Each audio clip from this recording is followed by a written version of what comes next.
Well, hello.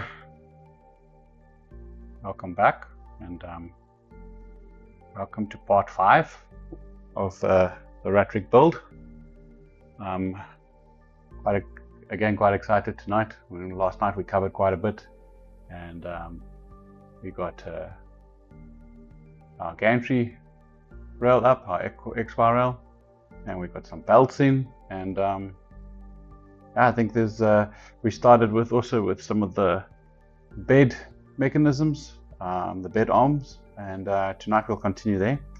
We unfortunately didn't get to the rails last night, so let's see how far we can get. Tonight it's got quite a few little things in it. I've done quite a bit of work today. Don't know if we've done enough prep work to cover this whole session, but we'll see how it goes, and if we can cover it all in one night, let's do it.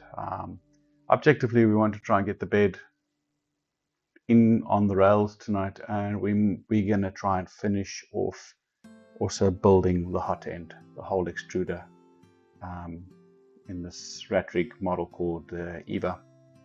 So without any more delay, let's get going. I hope tonight we don't have any surprises on the sound.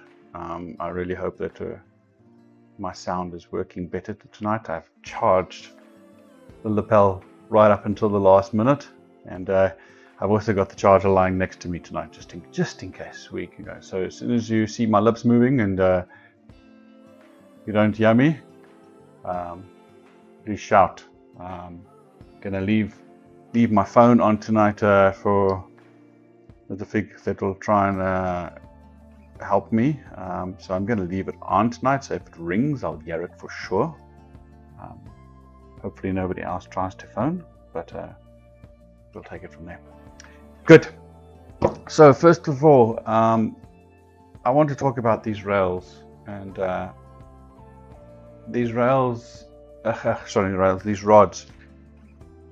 You need straight rods, and the way RatRig packages their stuff is really good. And well, they actually slide this into the extrusion so that it cannot be bent. And so far the two that I've unpackaged have been straight, and very straight. But I must warn you that you can bend these very easily. It's really not difficult to bend them. So when taking this packaging off, it's quite tight. Be super careful not to try and pull it off, because if you're going to pull it, there's a possibility. I'm not saying you will, but I'm saying there's a possibility you bend this. So really take your time just to take these this packaging off.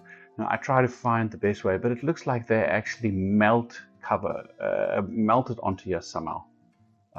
It's so well sealed, and it looks like you can't get in there. So the best way I found to do it was just to take the edge knife and run the edge knife down the side of the packaging, not on top, so that we can see if we can clear the plastic in a good way. So let me try and get to this view. So you can see there, by just running the blade down the side, I'm able to actually get some of the plastic away, and I don't have to cut onto the rod itself. I can just run the blade on the side of it. I've seen one case where a person has actually bent the rods by trying to pull the plastic off, and once you've ruined the rod, you've ruined the rod. You can try and straighten them again, but it will never be as good as what it was when it came to you. Also, it's important that you check these rods when they arrive at you, that they are straight. And if they're not straight, then RatRig will need to be informed, and I'm sure they will solve it very, very quickly. Although these rods can't really, in the way that they're transported inside the extrusions, there's nothing in the transport that can actually package them. So if they were bent, they were actually bent before packaging, or even while you were taking them out. So that's why I say just be very careful.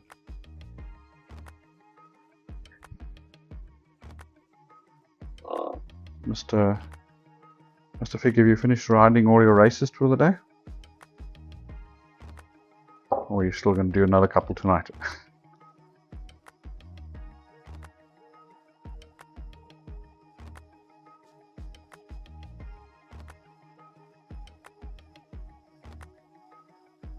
As you can see, it's really not the easiest, and I've tried different ways of pulling this off, and you just got to be patient.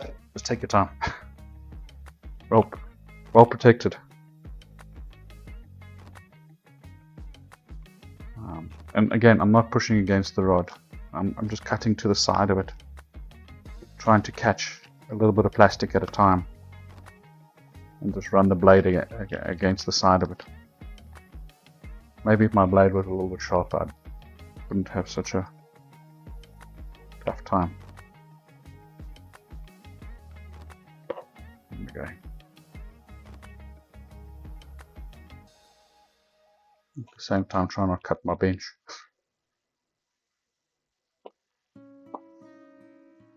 Okay, that. Alright.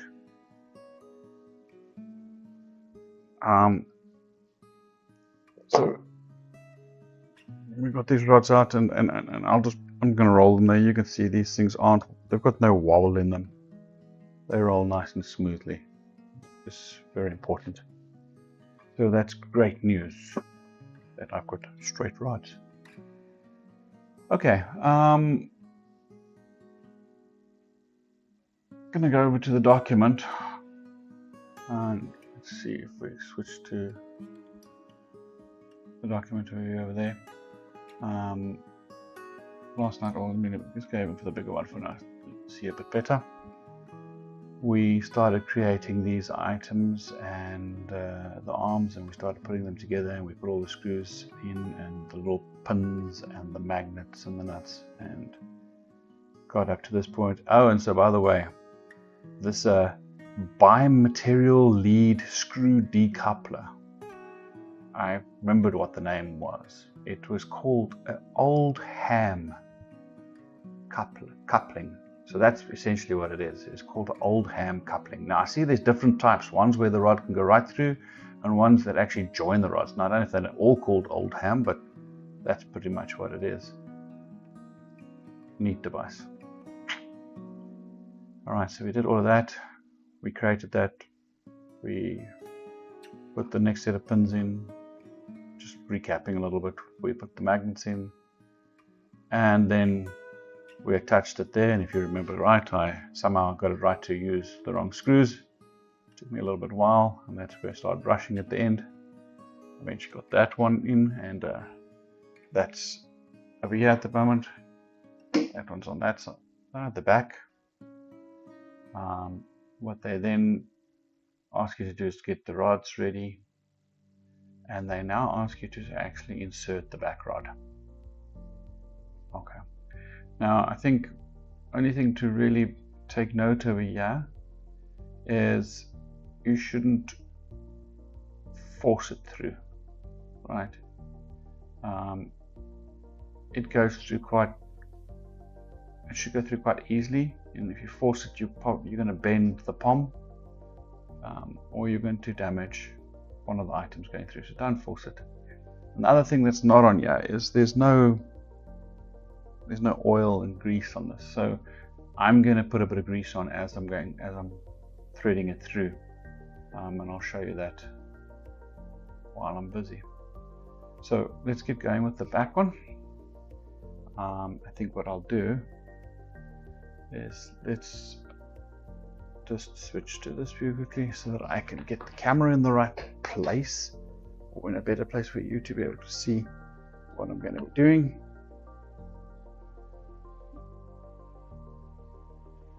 Take this one and just bring that to that angle there. And let's see if we do that. Maybe we should rather go with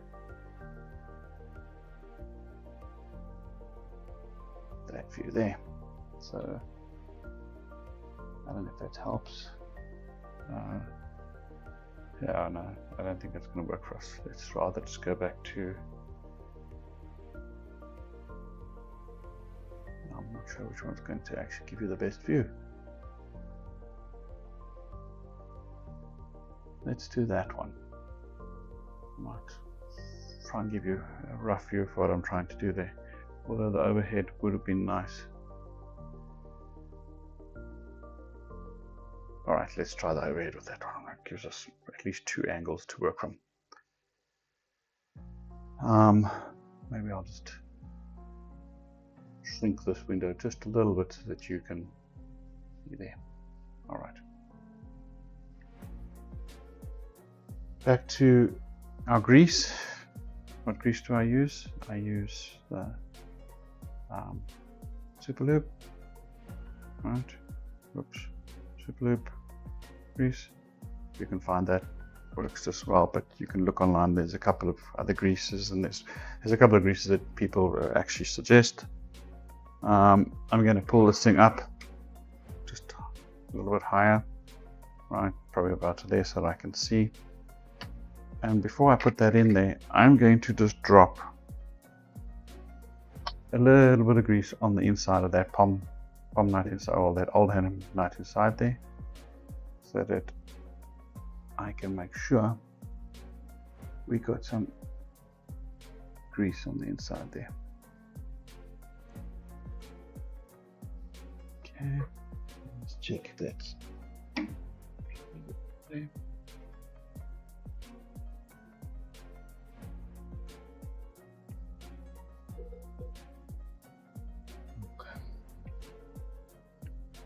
Just a little bit, you don't need that much. And again, you can just put a bit on the actual rod, so that as you're turning it through, it actually turns it into nuts. Okay. Do that one at that height so that you can see, and just screw it in slowly.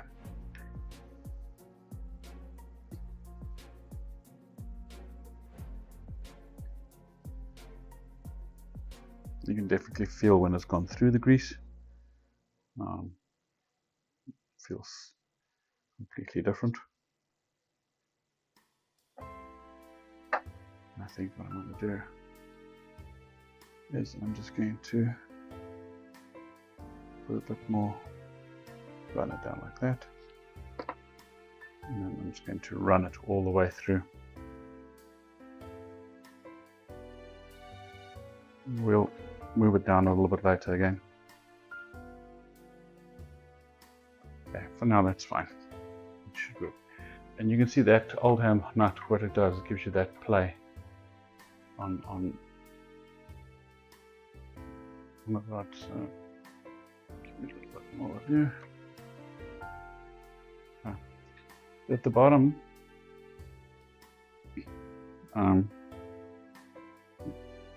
sink down slightly, and it comes into view.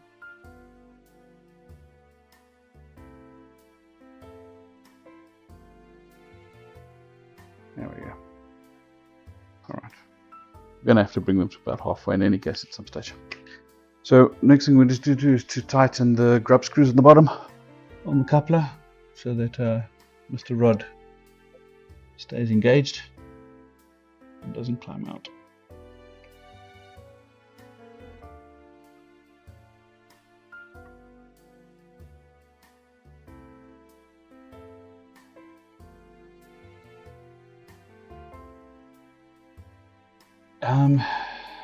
They are stainless steel rods. As far as I know, they're stainless steel. So that's why I say it's not a mild steel thing. It's a stainless steel rod. It doesn't need excessive amount of lubrication actually. Alright, so come back to this view. Sorry. Oh yeah, they've now asked us to tighten the one at the bottom. And then they ask us to put in the front one. So let's go to the front,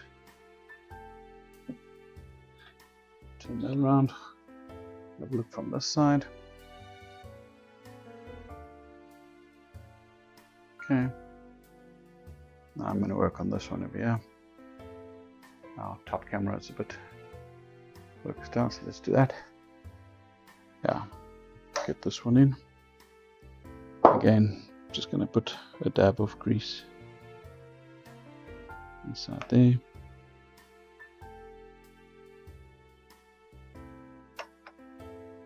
Okay, and then just run a little bit of grease along the rail.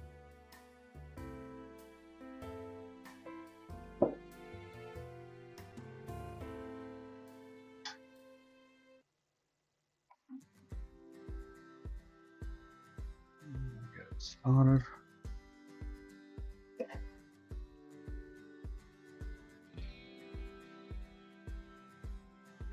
And at a later stage, if we need to put some more grease in, we can. We don't have to do it by now. So we can put a little bit of grease on later on when it's running up and down with the motor connected. So for now, I think I'm just going to leave it over there. And we've got there. I will just, so that I don't forget, just do a soft line of grease on that one. And that will go in later by itself.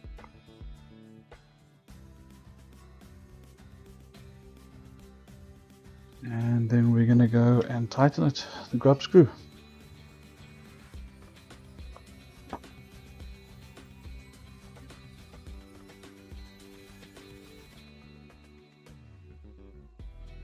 Hey, Andre, welcome back. I think you've yeah, we've made some good progress over here. We're getting close to putting a bed on tonight, and we'll put the bed on in a couple of minutes. That's quite a nice thing to do normally. It actually shows the progress. Okay, so we've got our 4 lead screws, our 3 screw rods in place. And next thing that we're going to do is we're going to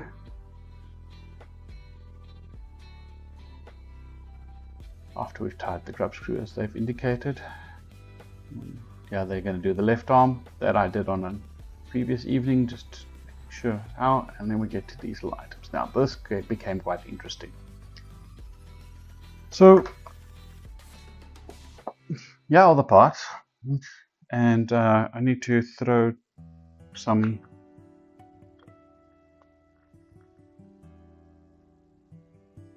M6 gap-head screws through, and we're going to put the lock nuts on the T-nuts on them again.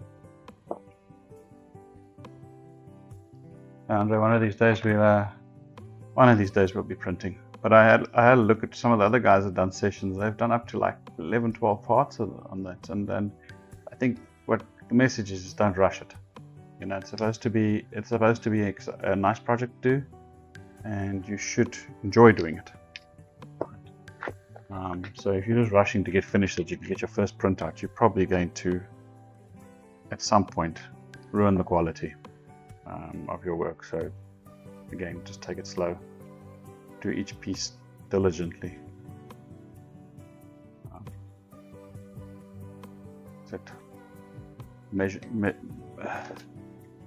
Measure twice, cut once. What's that? Wow. Build carefully, otherwise you'll build it again later on. Reap the benefits later. Okay.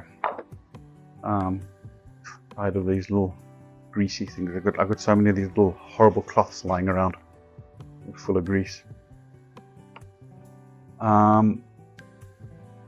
Now what they show I don't agree with, so let me quickly, I'm just going to switch to this view, and I'm actually going to get a camera to point at, let's point at the back one first.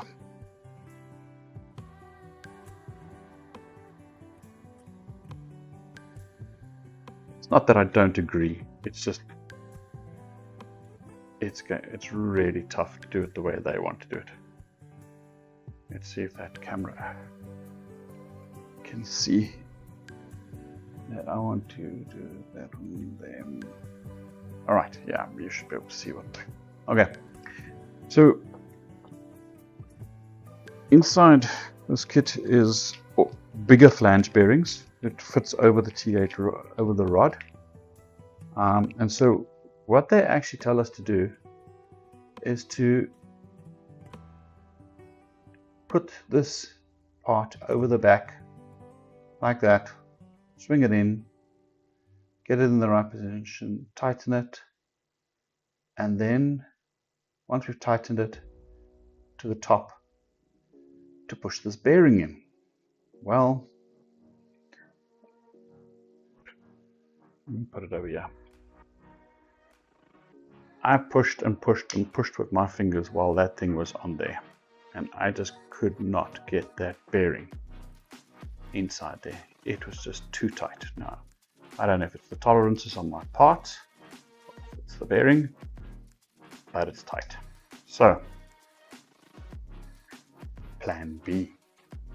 Right, I'm going to switch off because I'm going to move something. In comes my trusty old little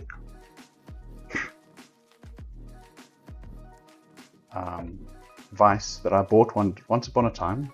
I bought this small little vise and it rocked up at the front door, and this guy was carrying with quite a bit of effort, and I thought, what the heck? And when I opened it, that was one of the joys of buying from Amazon. I thought it was small like this, and this massive vise arrived. And while it's a fantastic vise, it's just like, it's total overkill for 90% of the stuff that I'll do. But I have it, so let's use it, because it's actually got a nice faceplate to it, right? It's got a smooth plate, whereas lots of other vices have teeth in it. And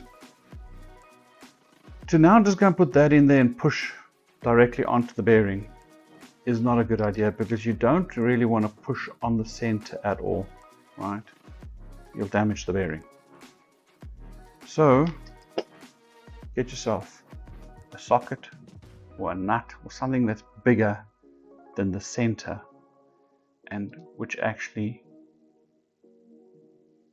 fits on the diameter, so that you push on the outside ring of the bearing. And then just open up here a little bit. You can just get that in place. Have multiple hands. Get it straight. And there you can see it's lined up. I'll try and get it a bit closer.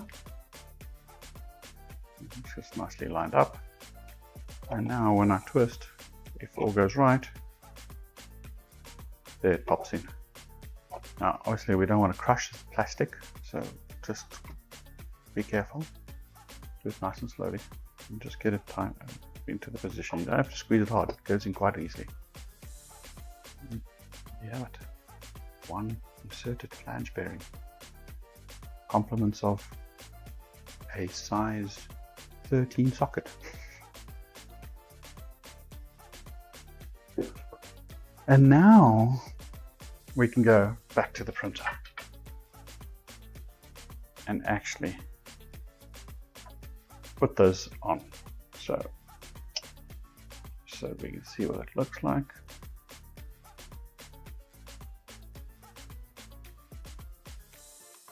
All right, let's see if we can get that into the camera angle. Side. Yes, okay. So now we do exactly the same thing. Now we're going to just make sure that we put it over, right? And it goes in easily, guys. It slides up and down. So it's not as if you couldn't do it beforehand.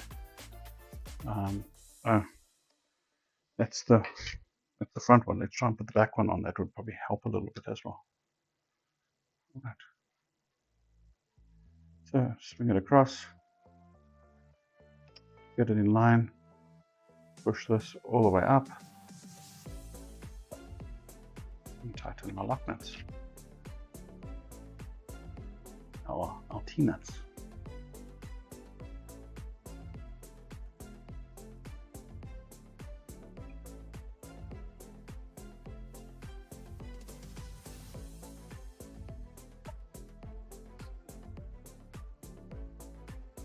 Okay, with that in place, that rod is now secured.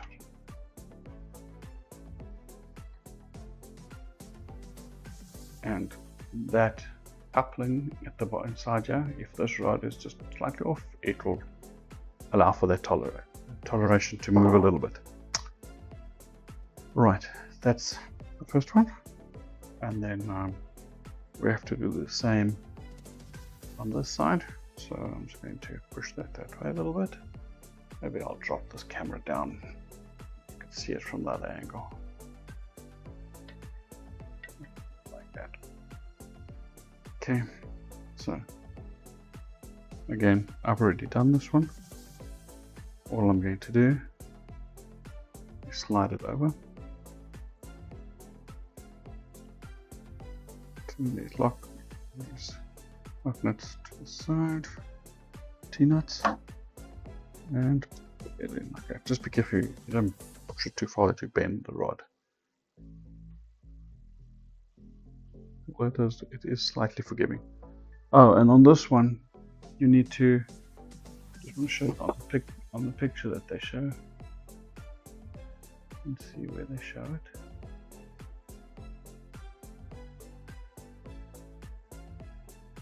Do they show it there? Yes. In that back corner, I'll just zoom in on this one. Back there, the top of the rail must be level with this.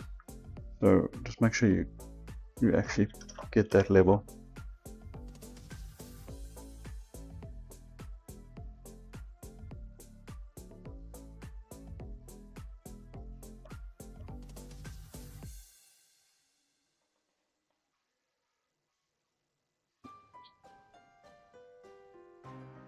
Hey Terry, how you doing? You should drop me a picture on WhatsApp of your print stuff. I can maybe show you skeleton work.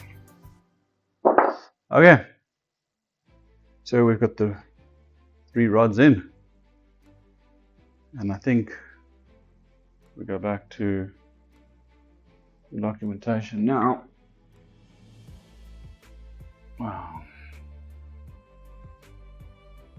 Let's see. Where's this one? There's where they try and push that bearing in again. I did that with vice up front. And they did the other side. And that's it. Those are the arms ready to receive the bed. Now I'm going to go to the next section.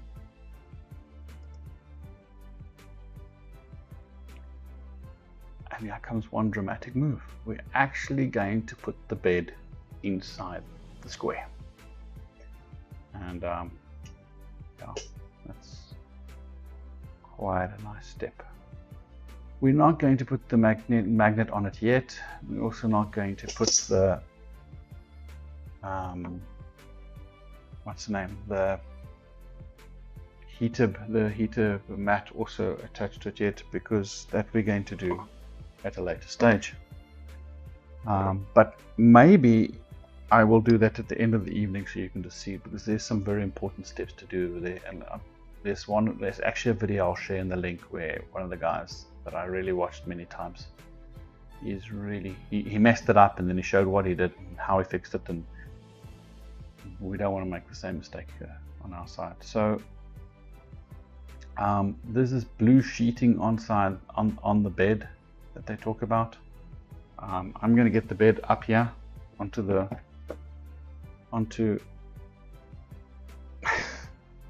tray. I just want to move my very small little scale out the way, vise out the way, and get some space. But as you will see, it's not a small bed. Okay, let's have a look. Before I do that, let me, so that you'll be able to see the bed properly. Let's move the camera around again. Try and give you a possibly good view of what it looks like.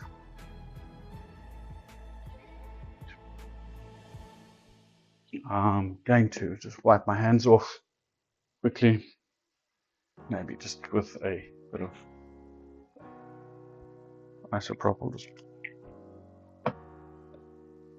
that. Lots of oil.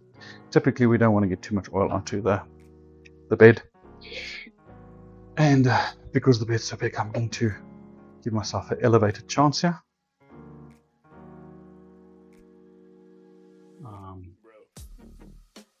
So just to show you, this is the bed heater that we will be sticking onto the bottom. You'll notice it's got your cables going in that actually goes into the element itself, and then it's got a thermistor plugged in the middle to do temperature measurement. Right. We will stick this onto the bed last, and I'll show you later why I say so. For now, I'm just going to put it down in the middle.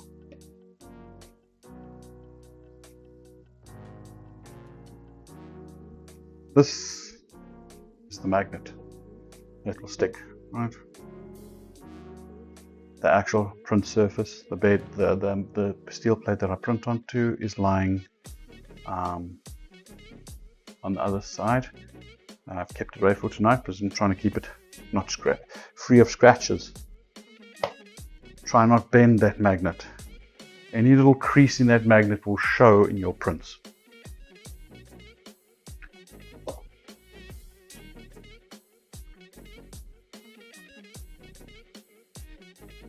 Here's our bed. Right. 500 by 500 wide. Nice and big. And on this side was a sticker like this, protective film. This film is quite tough and protects really well. Really nice. When you pull it off, again, I know it's an aluminium plate. I know it's hardened aluminium is strong.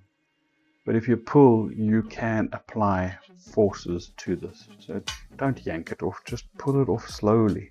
And pull it off in the most even way. Give it the best opportunity not to bring in. Remember, when we're printing with 0.002 layer heights, 0.0016 layer heights. So you're going to see that even while this bed is probably very flat, we're still going to have a little bit of a value of 1,000 heels is what I call it, but it might not show, it might have little high spots. We're trying to give it the best opportunity not to have high spots before everything else happens. Okay, I'm going to switch on the side camera, as you can see here, and I want to show you on this side we have a little indent, right? And that is for the front of the printer, as far as I'm concerned. And on the back, we've got extra 2 screws. Those are for thermistor, the heater fuse that we will attach, and some other stuff as well. And then the 4 corners are for, the middle one at the back is for the bed, that's the heater fuse. The 2 corners, I haven't really seen what that's for yet. Probably discover that at a later stage. Okay, so without further ado, let's go on to the document and have a look what they say. So we're going to add these 3 screws, countersunk, and we're going to then put a 6mm spacer at the bottom with a threaded ball. Right, now I'm not going to tighten these things too tight tonight, because later on I'm going to take it off again, and I'm going to then put the magnet on and the adhesion stuff. But just so that we can see it on the printer, I am going to do it now, so that we can see what it looks like, and also that before we carry on too much further, we know that it fits and that we haven't got any issues. And then I can explain to you how the balancing works on this as well. So inside my kit over here, I put counter head screws somewhere, and I put nuts. Yes, those 3 balls. We need 3 6mm spacers, and we need M5 by 16, M5 by 10, M5 by 12, cap, M5 by 14. Why am I not seeing the M5 by 16 counter strung somehow?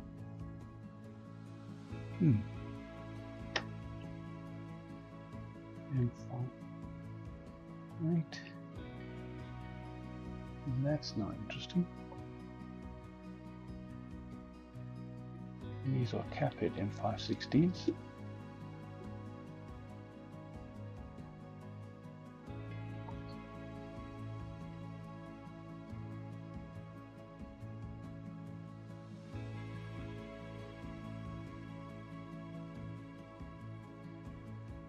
M514s. Okay, let me have a look if I can see them with this side.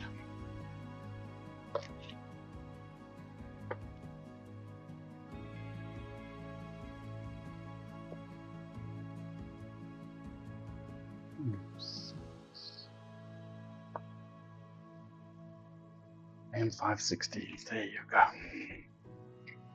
Okay, found them. Oh.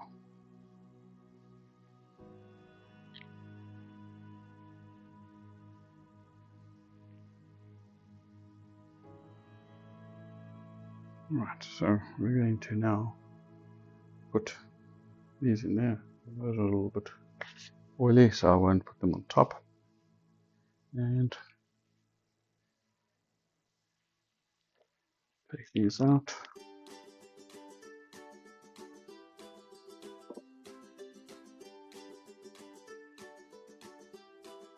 Drop one through there.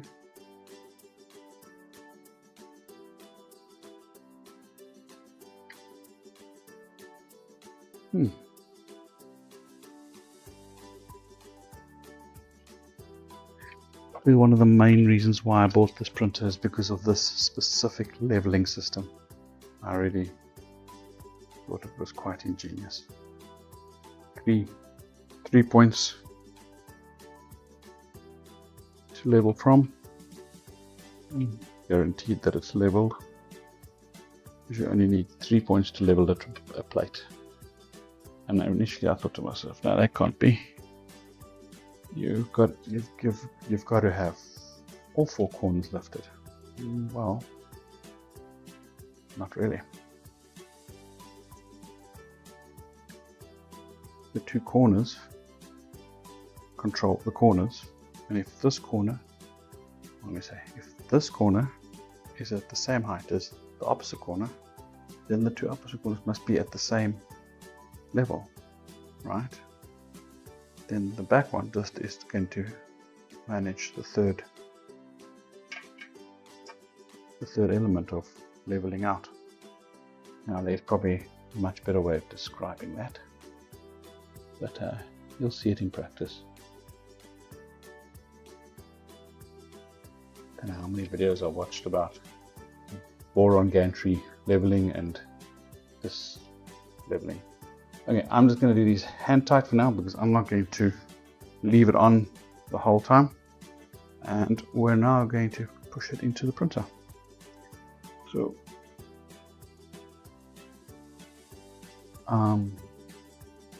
they're all roughly level.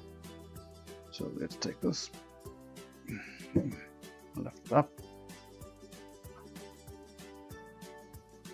put the first one down there, second one down there.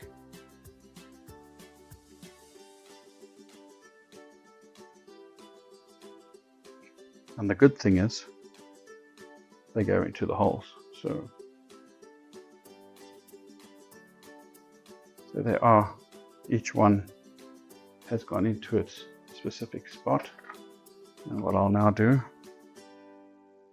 is just show you with the side cam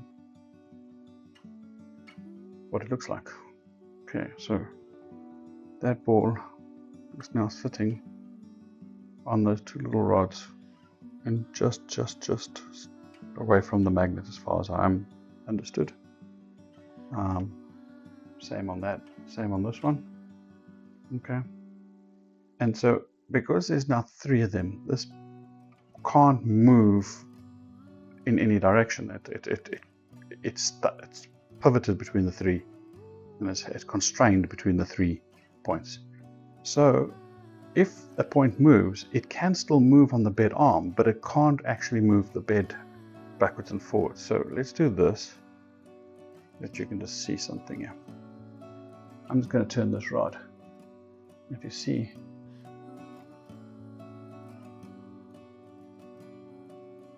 how I'm able to level it horizontally like that on this line, and then on the back line I can level it like that, and that's how you're going to get your bed level. So you're going to probe 4 corners, 3 corners. You're going to probe this corner, you're going to probe that corner, and you're going to probe that corner, and then you're going to calculate the difference, and then you're going to move this either up or that down so that your bed is level. And that's it. As simple as that. And it doesn't move. It doesn't slide around. Okay, it's stuck. I can wiggle this. What's wiggling is the table. The table battling under the weight of what I'm doing to it, because it's not a very sturdy table. Not a table that you want to print on, but in any case. Okay, so that's good news. Bed is in. Looks great. Very happy about that. Excited that I got to that point eventually. It's massive. I'll be printing big things.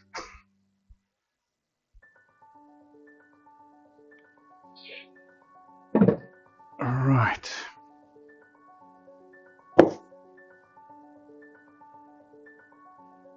For now, I'm going to leave it there.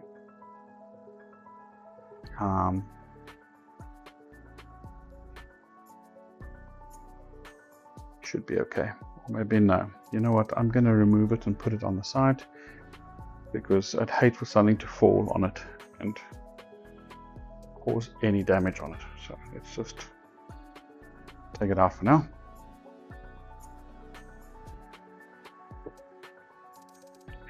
Better safe than sorry. Magnet. It's up there. And the bed. Okay. So by the way, it's a big bed. It's going to pull, I don't know if you can see that, at maximum current. A wattage, 1500 watts coming out of this on 220 volts. Probably dim the house's lights slightly. It's worse than almost as good as a kettle. Okay.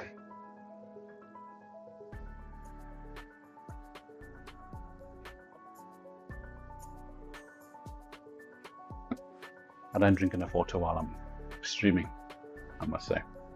It's been a bit of a bad habit. I'm going to get the rest, something ready here on the side.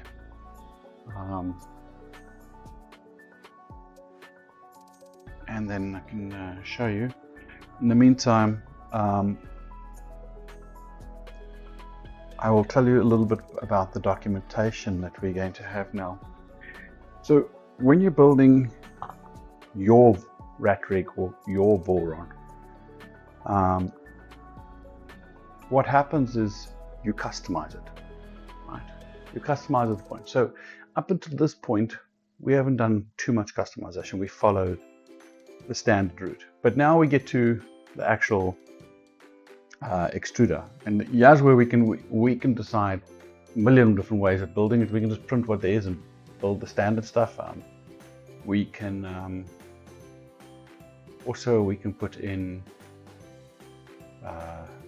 the limit switch, the X switch and the Y switch, which I'm also not going to do.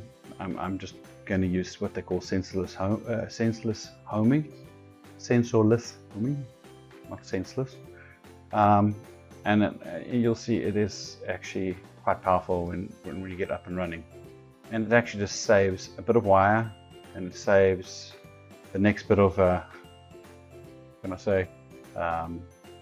possible parts that can break during heat. So yes, I'm going to remove things and I'm going to be adding things. So I'm going to start deviating from the actual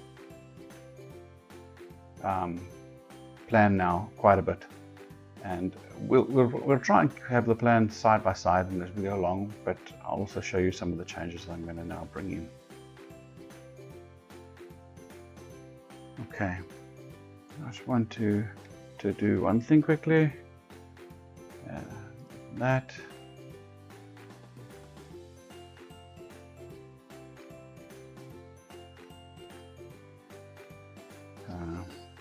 Let's do a quick, what has Mr. Harris been up to? Look at the scary things he prints. So his daughter's looking at the skeleton, and this is done on a Prusa MK3. Really one of the best printers out there for years and years and years. A little bit outdated now, but still, it prints. Unbelievable prints. So clean. Okay, I must say Terry can clean prints very well. You'll see there that this printer really goes, and he's busy printing the whole anatomy. Very, very cool. I just don't know, Terry, have you decided how you're going to put all of that together yet? You know, can't super glue it. We're not stiff, so you don't want to build the stuff.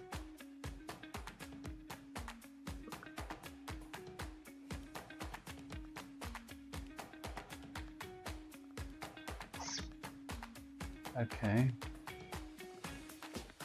let's quickly go back to some of the documentation here now.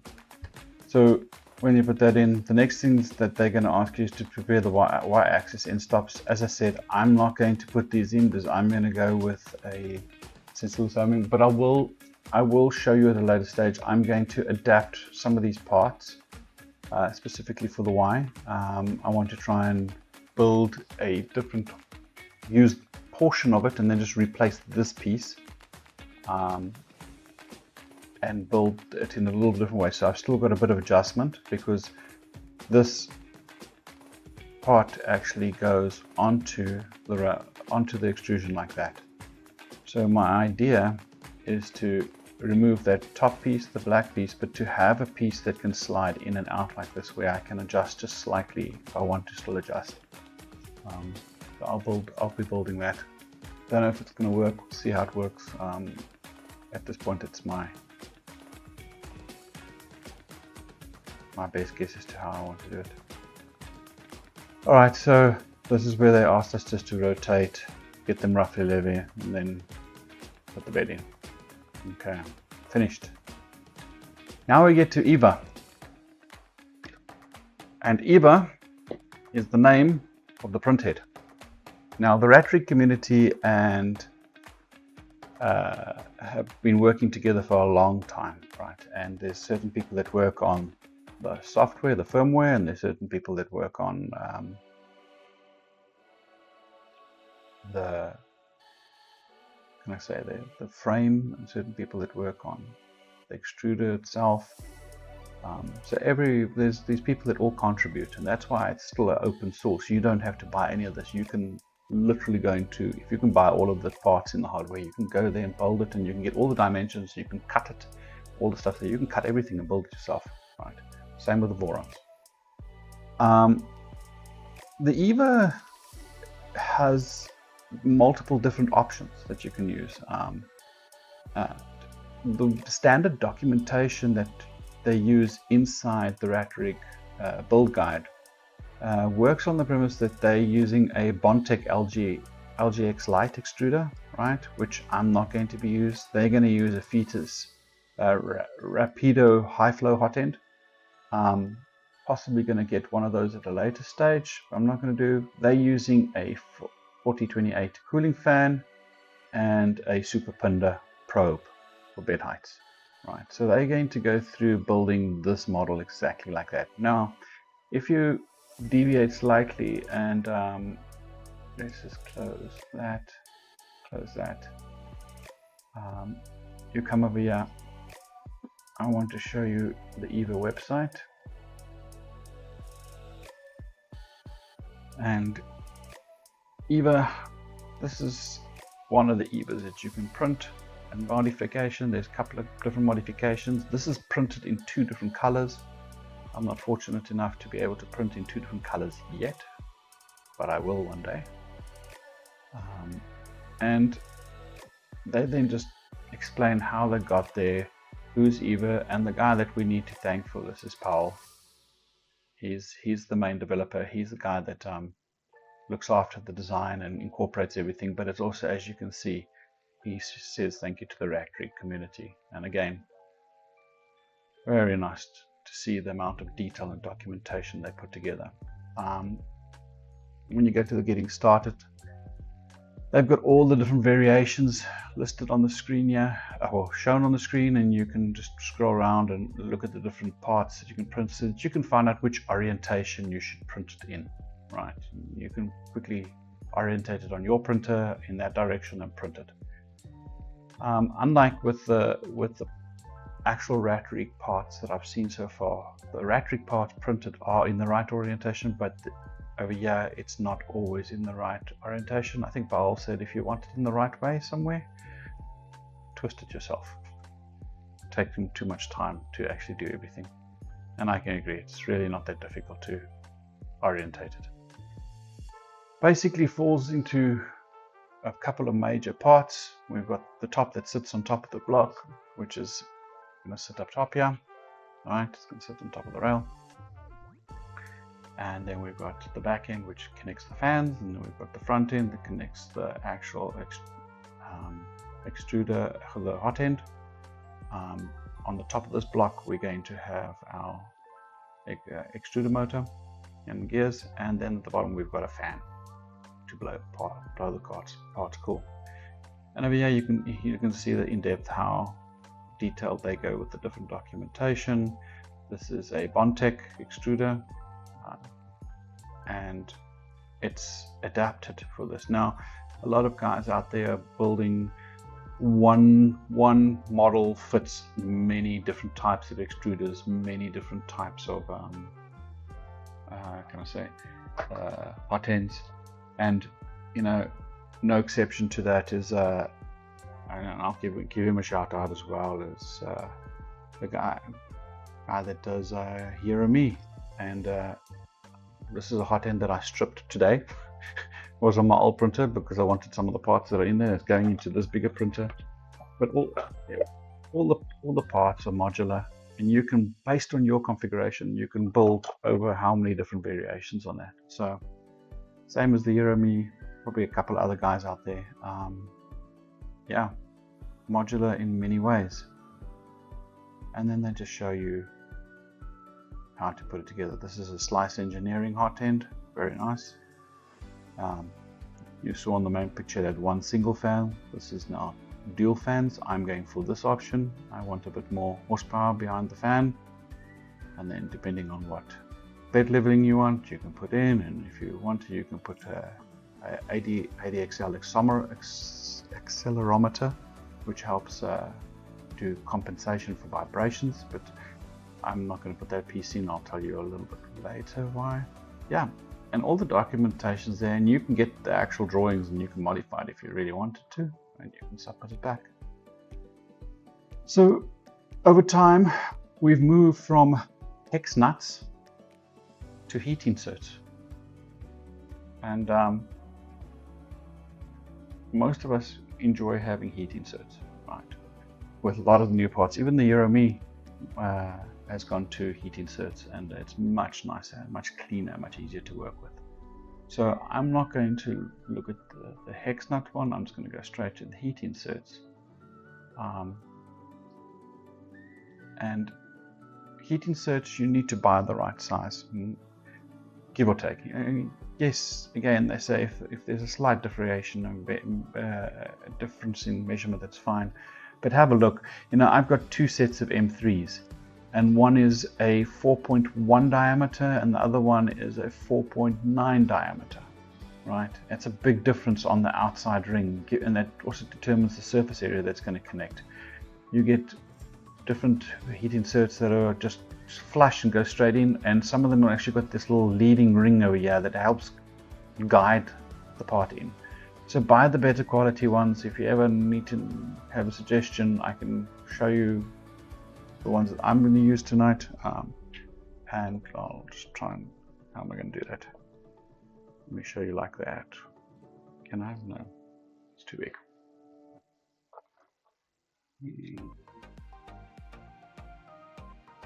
Okay. It's going to be very difficult to show you on the camera.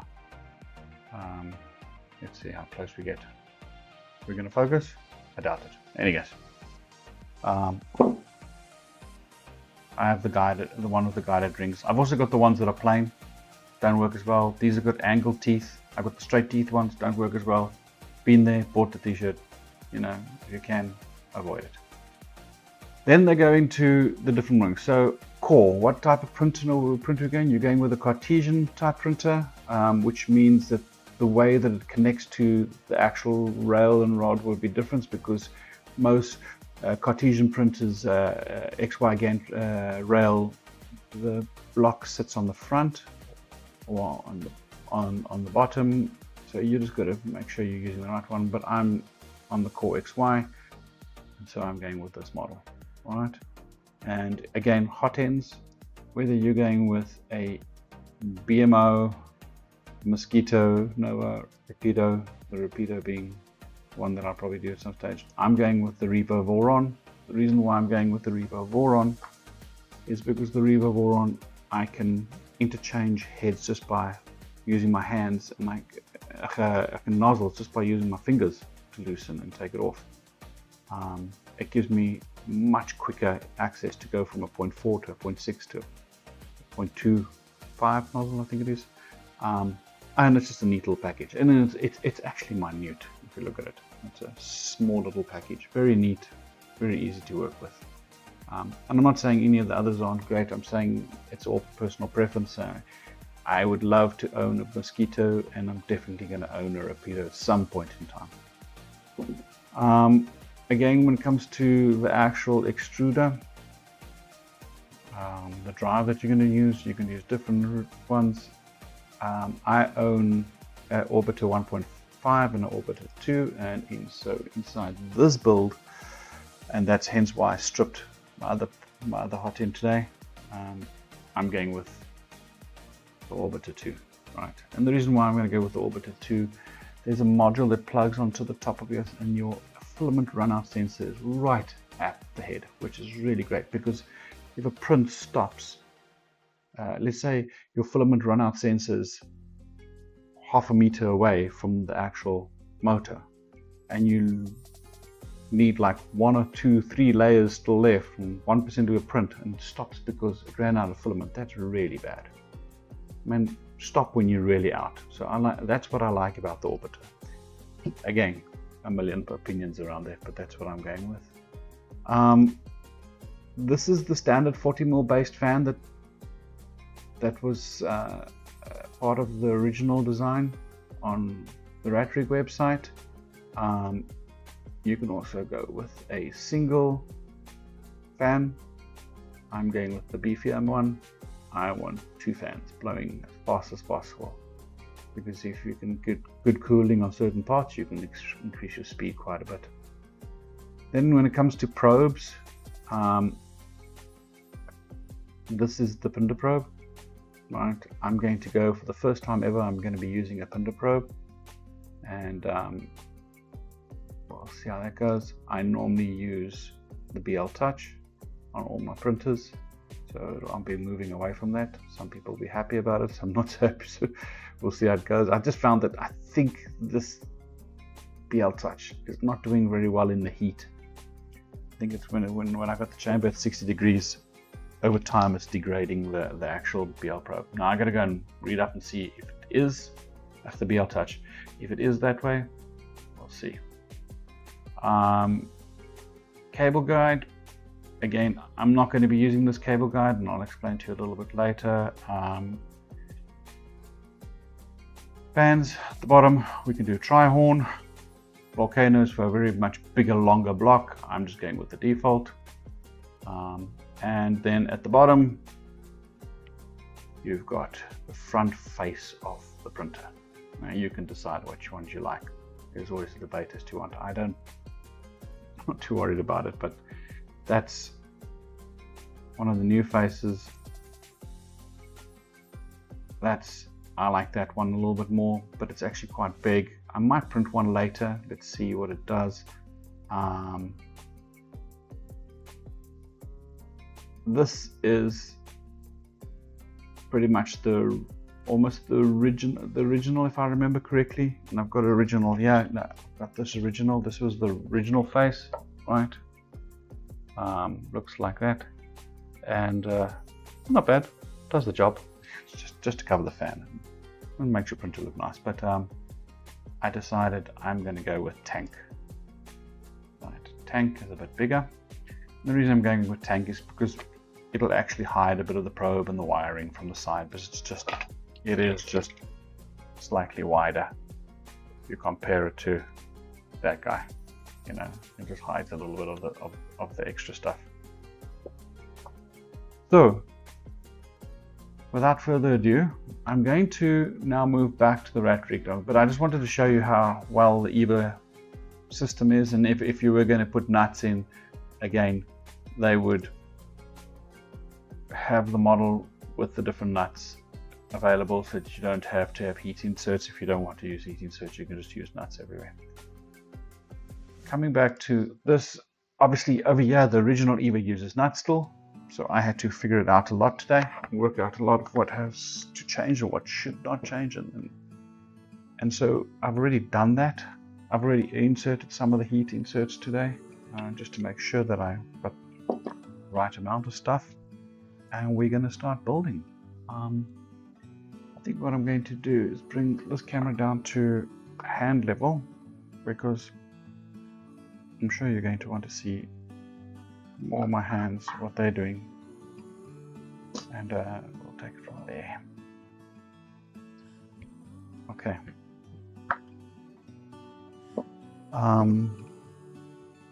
So let's follow the basic guidelines still of what EVA's done, what they've done in the RatRig guide. So the first thing they're going to do is the top block, and they're going to put in nuts from the bottom. I've got to put in inserts from the top, and I only need those 3, so I've already done 2, and I'm going to do the third one. And let me just get my soldering iron, which is now nice and warm, ready for the job. And guess what? My trusty piece of rail again that I've been using all along. Okay, and let's see if we can just tilt this thing a little bit more so that I can get it slightly closer. Really want to give you a better view. Let's see if that works. Yeah. Alright, so putting a heat insert in. Right, let me do this full screen for the first one. Okay. typically your heat inserts with that little flange at the front, I'm going to show it to you, but that little flange in the front goes inside the hole there. Right, now if the hole is round, it works well, but because the holes aren't round always, they don't always go in, so don't worry too much if you don't get it in. It's not serious. I just want to make sure I'm getting a message. I just want to make sure it's not one of the guys telling me anything on the stream. No, I'm good. Okay. So, soldering tip, specifically built for heat inserts, and this tip you can just pull out the normal tips on the soldering iron and you put this tip in, so it's replacement, and then you get different sizes for the different types of heat inserts. So this is going to go quite fast. Go in until it's just level with the plastic, and then I push down with my trusty little thing. Now if I didn't get it in enough, that's fine, because I can just heat it up just a slight bit more and then do it one more time, and that should be fine. And you can see, done. Right. If you have a bit of plastic buildup around the outside, that's normal. Sometimes it squeezes the plastic out the side, and if you want to, really, you could just take your edge knife and just trim it off. But most of the time, it's not even necessary. Yeah. So there we go. First piece done. And we now go to the next one. So on this main block, they're going to want to put nuts in. Again, I need to put heat inserts. I've already put some inserts in certain places just so that I can remember roughly where I need them all. And I will. Why is the camera not going to focus on this thing? Okay. I will try and put all these inserts. Now, when I'm pushing down with this block, I have the tendency to want to wobble a little bit. So out comes the trusted vise. Don't squeeze it too tight, otherwise you'll just crack it. But with this vise, I can just slightly grip it like that. Now I can't go anywhere. I can work comfortably with my heat inserts. It's actually quite satisfying to do heat inserts. A lot of people say it online as well. Pushing heat inserts into blocks is so cool. Look at that. Just so nice. And I need to put in a few sides here. This soldering iron bit, you can do it with a normal soldering iron bit. It's just this, because it's got a flat tip, it just helps keep it straight when going in, and that's quite nice. Keep it straight as possible. You can see, like that one, the tad squeezed out on the side. Just take it off slightly. Yeah. Right. Let's see if we can get a little bit higher.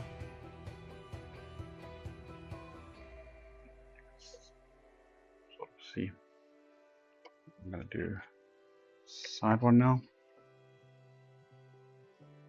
In this case, I've done that one and that one, but still need to do that one and that one.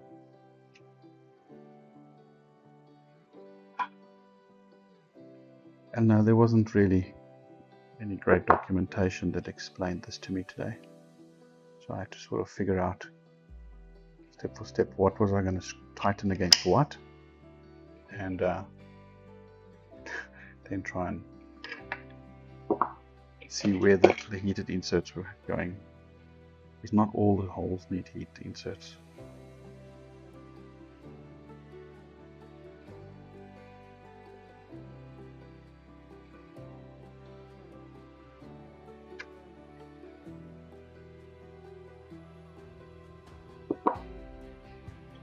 What you'll notice on this one is, I don't know if you're going to be able to see it that well, but because the heat insert is so close to the edge, it pushes the plastic this way. So you have this little ridge over here which is actually going to be maybe a little bit in the way of the belt. Again, no problem, just take a edge knife and just clean it out. Move that piece that bulged out a little bit. It comes out so easily. Come on, focus. Right, flip it over. On this side, I only need to do that one.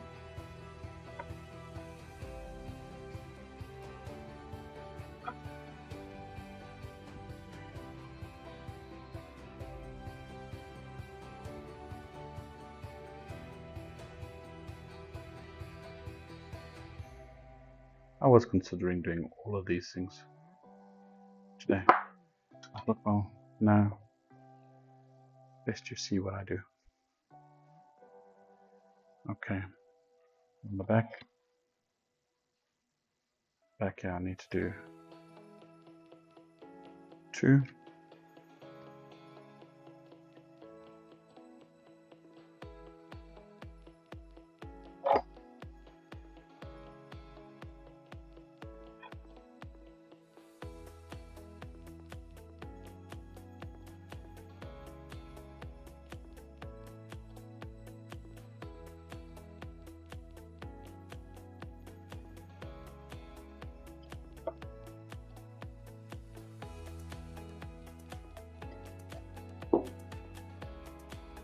And if you get that piece of metal, or that piece of rail that I'm using, or you can use any piece of flat metal, close and on it as fast as possible.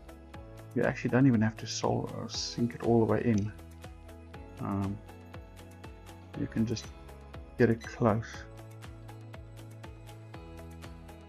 and then push it the rest of the way with the metal, and when it cools down, it seats nicely. That one I just want a tiny bit more heat. That's it.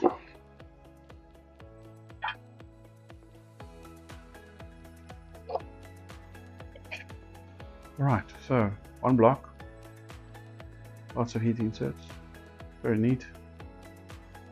That's why we like heat inserts nowadays. It just looks good. On this one I already did the 3 at the back because they were a different size. I just used a little bit of a smaller heat insert on that one, and there's no more heat inserts required on that. I'm going to do all the heat inserts to get over and done with, so yeah, I need 2 more. This is where the fan will attach to.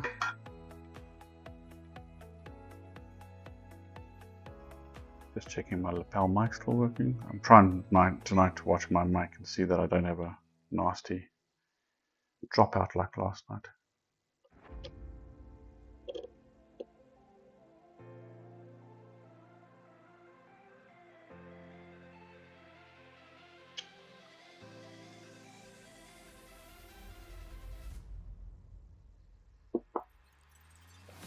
Okay.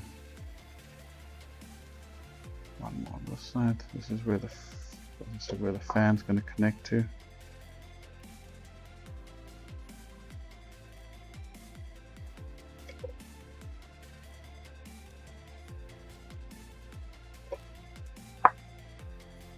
Okay.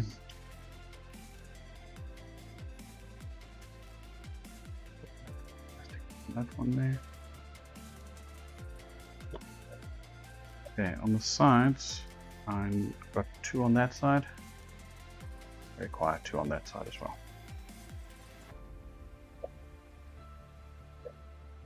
I'm very grateful for this unfortunate vise that I bought. It's very big, but it's done the job very well. Very sturdy, and I like that it's got the smooth teeth, that it doesn't have those holding teeth on the front jaw.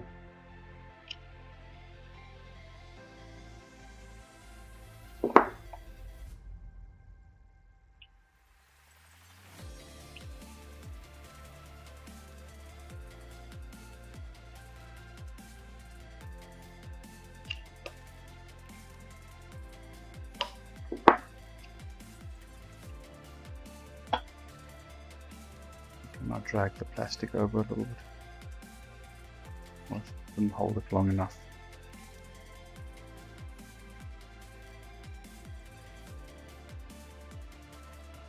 Right.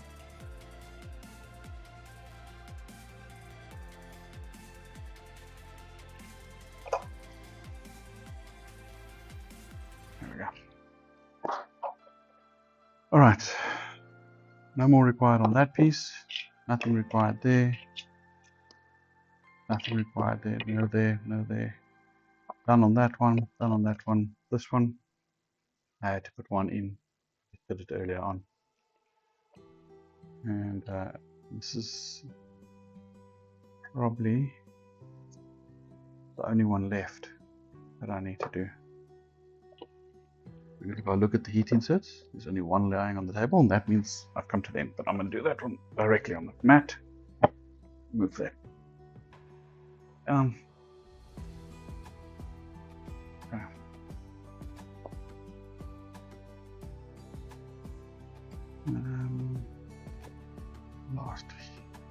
Last heat insert.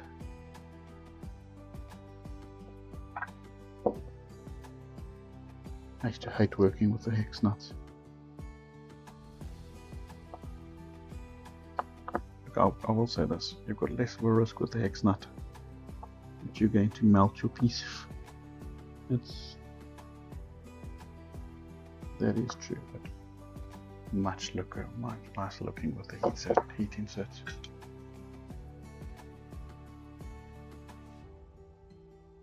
Right.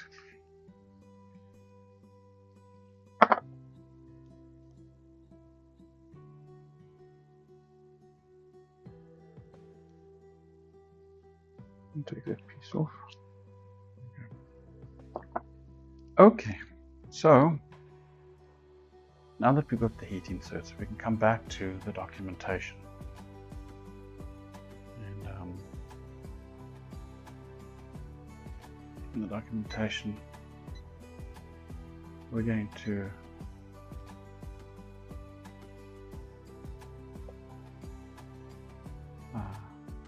have a look at what they say over here. So this was just to put the heat inserts, then they ask you to put the nuts in. You can see you've got to press them in everywhere, and they sometimes fall out, and sometimes they don't want to go in easily, but it works. The system works very well.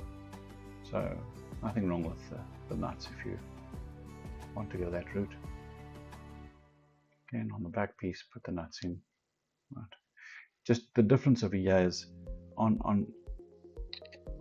normally on this piece, you would see they're putting the nuts in from the same side on this side, right? Because they're going to pull it through.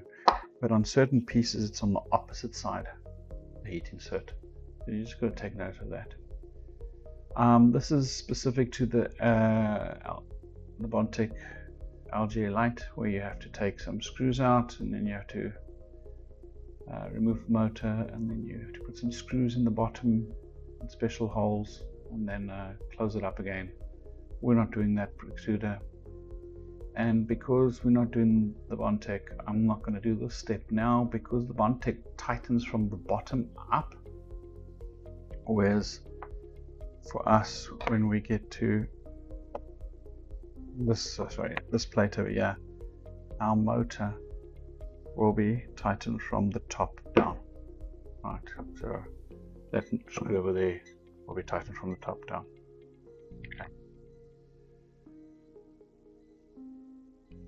Okay. Now they start going through.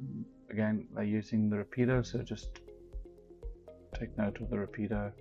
They're putting in X nuts first. They're putting in some more nuts, and then they actually put the repeater into the housing. So that's where we will pick up again. For ease of use, I'm now going to show you how I can remove the hot end nozzle from the hot end thermistor from the actual hot end heat break by just screwing that And that's where these Revo nozzles have become very popular because of this. Now there are other guys doing stuff similar, but E3D are the original guys that did this, and then there's a patent on this as well. So the other guys have to do it slightly different. There's just a spring that holds that on into place. Okay, and with that spring, it just sits over that, and the heat goes into the chamber from over there. Okay, I'm just going to pull the spring off. Actually, I want to pull it off the other side, not this side. Just pops back on, so I can have that and that separate. Put it aside, and now I can just work with the heat break itself. Just give me 1 second. I just want to switch this beeping noise off in the background here.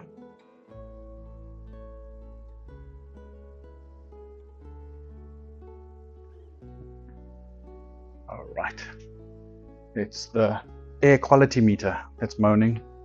Don't know why. Nothing's printing, nothing's changing. If I look at the air purifier, it's very happy, so could be a Chinese problem. Okay, so I just want to show you something beforehand, and let's come back to this view. You'll see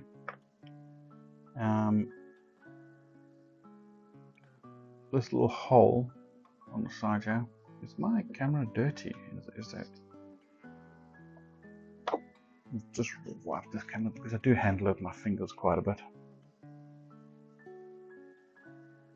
If it's won't cause anything, but let's try that. Sorry, that one. Okay. So this thing, PTFE tube is going to go inside this hole, and goes in just that much. Okay. And I've got to make sure that the PTFE tube goes in against the bottom of this and ultimately pushes against the top of the motor inside there. So that length I've had to cut today. Very easy. I'll show you when I get to that point. So first of all, you can just put your long PTFE tube in there, but for now I'm going to drop this thing through here, and it is like in a very tight fit. You can see that's really a tight fit. And I'm now going to tighten it with some M3, what do you call it? M3/8. Yes.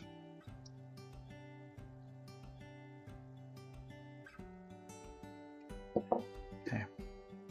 Not going to tighten it 100%. I'm just getting the screws to basically take.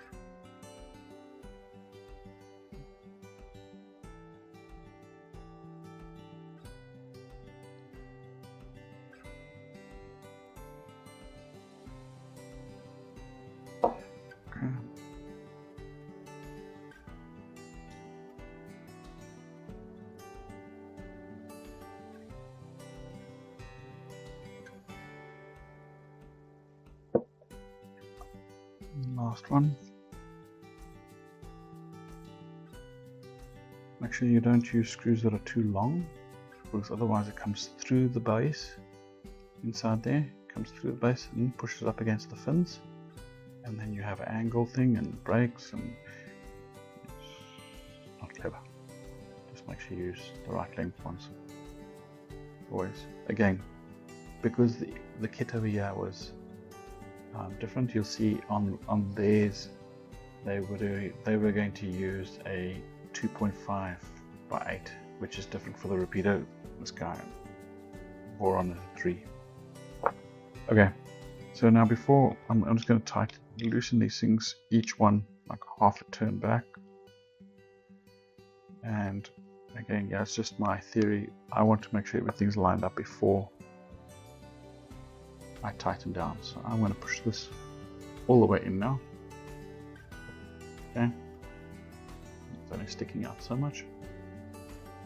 Right, at this point you would have still had a much longer tube if you were not like me already there, but it's at least gone down inside the rebar. So now I can look at the whole thing and think, okay, you can come tighter now. I'm just going to tighten it a little bit here and there. Again, extreme caution. That's very soft aluminium. You don't want to strip it. And it really doesn't have to be that tight. I think we would qualify this to be 1 knuckle tight. Not even. Once you've tightened them all, just go one more time and just make sure. Yeah, that's it. And that's what it looks like on the inside.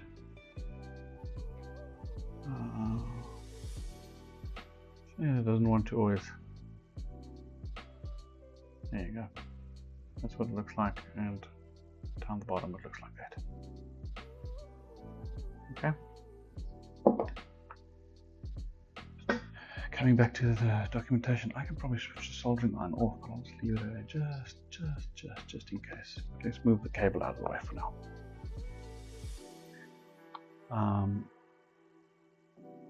Once you've got that in, they actually put the PTFE tube in at that stage as well. They actually give you the measurement that you need to cut, but I had to guess it because I didn't see it anywhere on the EVA documentation as to how long that PTF tube needs to be. Any guess? It might have been there. Now we're going to go up to the top and we're going to start assembling the stuff on the printer. Cool. So let's switch out there. And now I'm going to try and give you 2 different angles of watching while I can, because I can only get that close. You know, can't have my camera hanging in midair again. So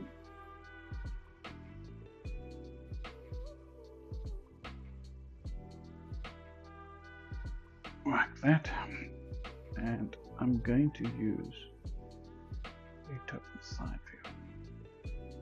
Right. Pull that one up slightly. Okay, so you should be able to see from the back and the front as to what we're doing.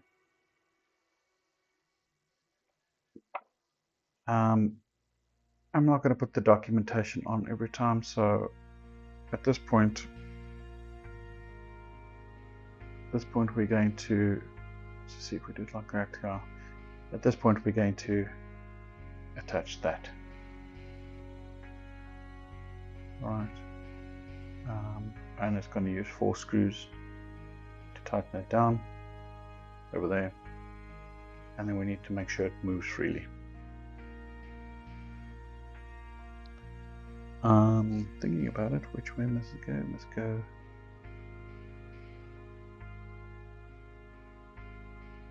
just trying to get my bearings right. It's going to be this way, so it's going to go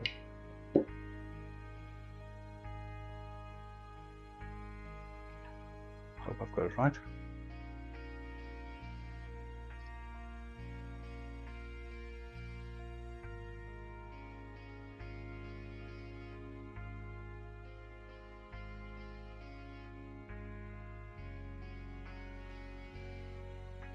Make sure the hole on the side of the printed part face towards the left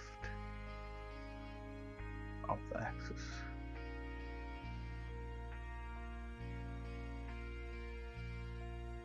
That would make sense. Okay. Because it's got to hit the end stop on that side if you were going to put a mechanical end stop in. And I'll show you the mechanical end stop in a couple of minutes.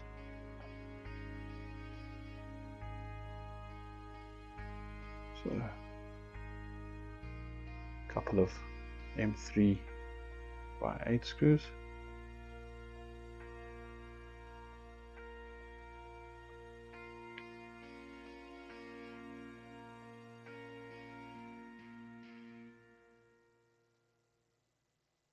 Just loose fit it first.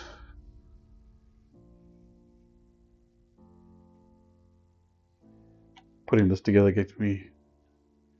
brings back memories of trying to convert my Reality CR10 V2 Pro from roller wheels to rails. Man, that was a long job. Big job. Because I just couldn't, because number one, I messed up by swapping blocks on rails, so that caused a problem. And then to try and get, because the printer's not 100% straight, it's not the best quality printer, to get two rails that are running in parallel to, number one, not be twisted, how can I say, not to be twisted like this or like this. Yeah, lots of shims, lots and lots of shims. My father still sat for hours trying to help me get that straight when he was visiting.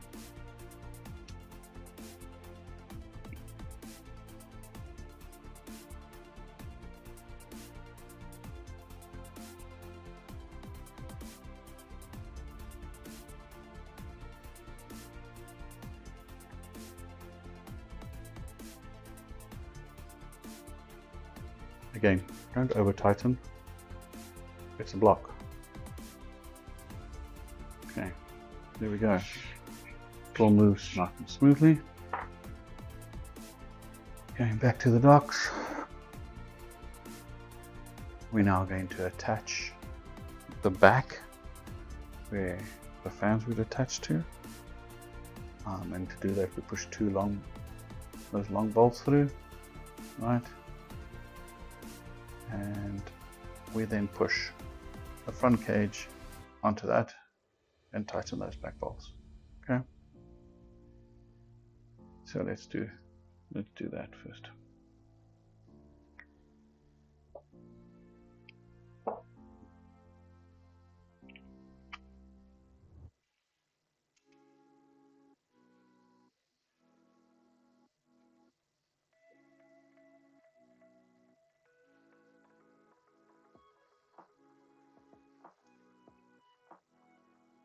If I look at this thing, I can see how many hours of thought and development have gone into trying to make this thing universal and functional for everybody to be able to use on multiple different types of setups.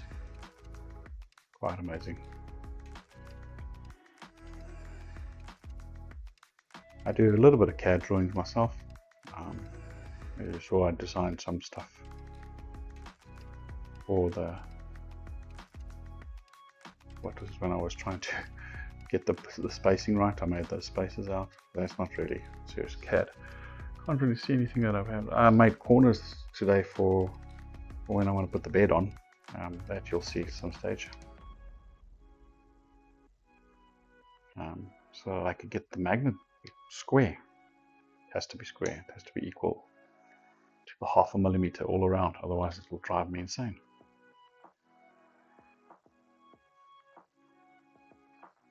Okay, so again, these are threaded inserts. Don't try and pull them out now that you've put them in. Okay, come back to the dock. What they over here now do is they actually pull some of the belts through. So we're going to pull the one belt closer and push it through to the inside, and then it goes back through and out to the outside.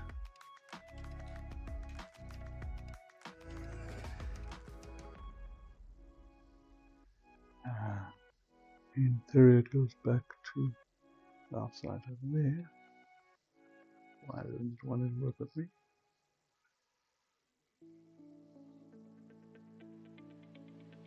Maybe a little bit too much. Go out. Remember, we still want to keep these belts as equal as possible, so we're going to get to that at some stage. And we need to turn. We're going to turn it like this when we get to this point. So that's with that belt over there. You can see. There. We're going to tighten it there with that little bit of belt equal on both sides. Okay.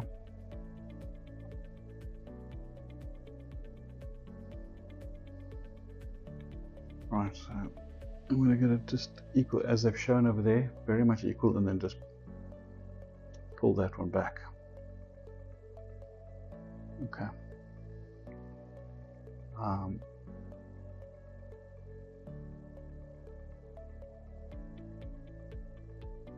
They tell you to do that on both sides, right? So also on the other side you need to do it. So let's get the top belt in place.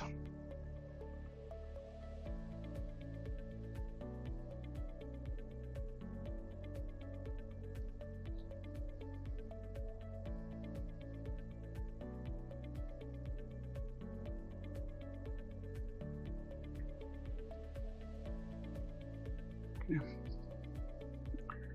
Next we go down to the horns. Right, we're going to now slide the horns in.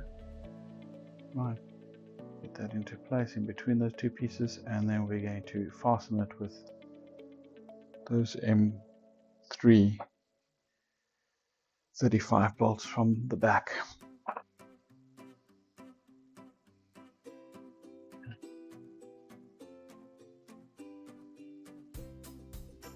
I hope if I turn it the right way around.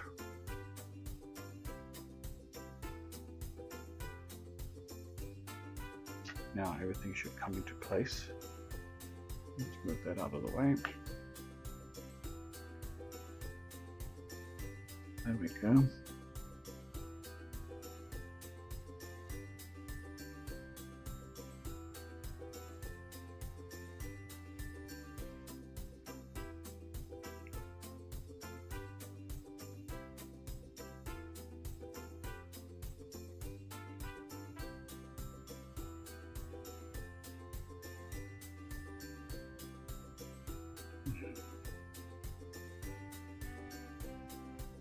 Let's get that one in.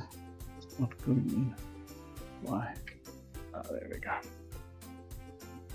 Alright, and because there's heated inserts on the front, these will now hopefully meet up with those and go directly in, which that is. One thing, if you're going to print things like this, make sure you print all of the stuff on the same printer with the same settings, with the same environment, because ASA is going to shrink and ABS is going to shrink, and you don't want to have different shrink rates or different print rates or different extrusion rates, and then your part is slightly out. You print everything on the same machine, ideally. In theory, most machines should be calibrated correctly, and so it shouldn't be a case, but don't risk it. Just print everything on the same machine. Okay, we have the horn stuck. All right, so put those on, put the back bolts in. Right, now we get to the next section where we're actually going to tighten the belt onto the extruder itself this time, and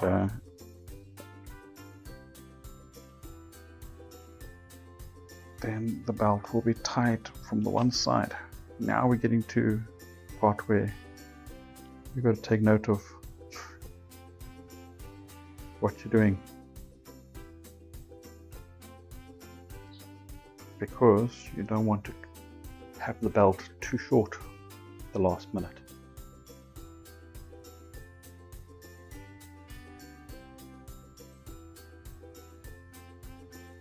Now I just want to check, there is two different ways. This thing is not totally concentric.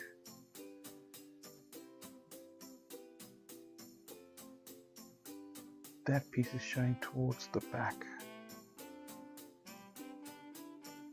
although that's also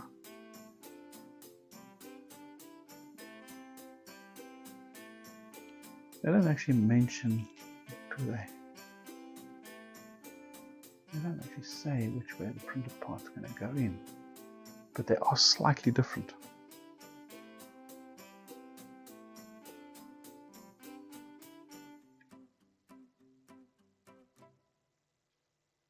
Although it almost doesn't look like it's going to make a difference at the end of the day, which way. Okay, well, I'm going to put it that way because it looks like the belt's tilting through that gap, coming through that gap. Okay.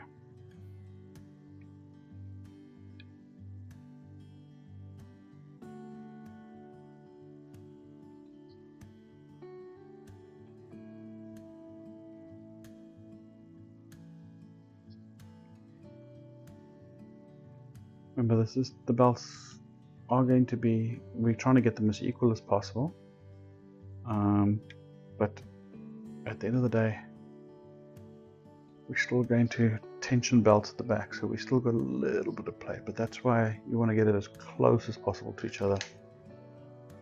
The same method, yeah. I actually think you could probably pull it through the front here slightly, then cut it, but I don't think it's necessary.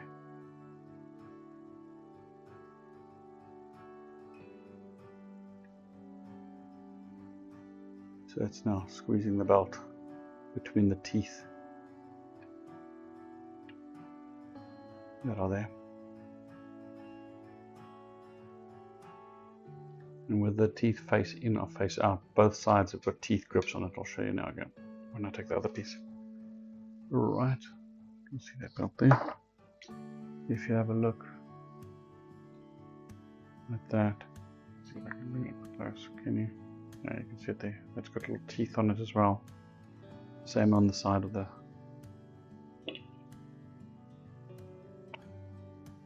machine over here on the head, because it's going to grip the belt in the right place, no matter which direction. Come on.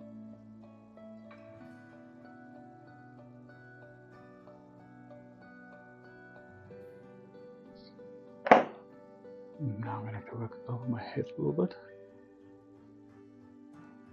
With my shiny head glowing for you over there.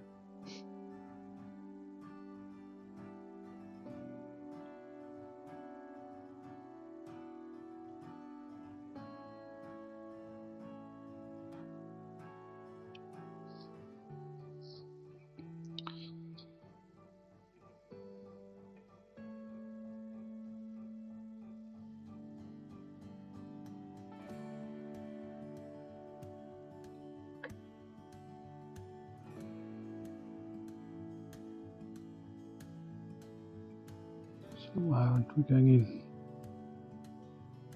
Are we going in? We are. Come on, Mr. Belt. Give me a break.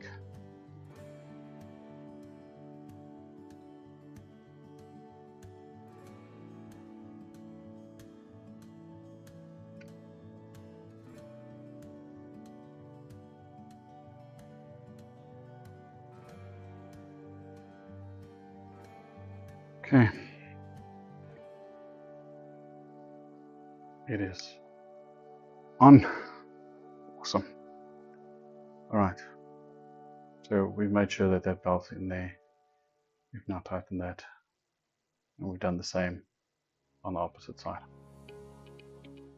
Next, we're going to now put in the blocks that actually are used to adjust. And this is where it gets very important that you don't cut wrong.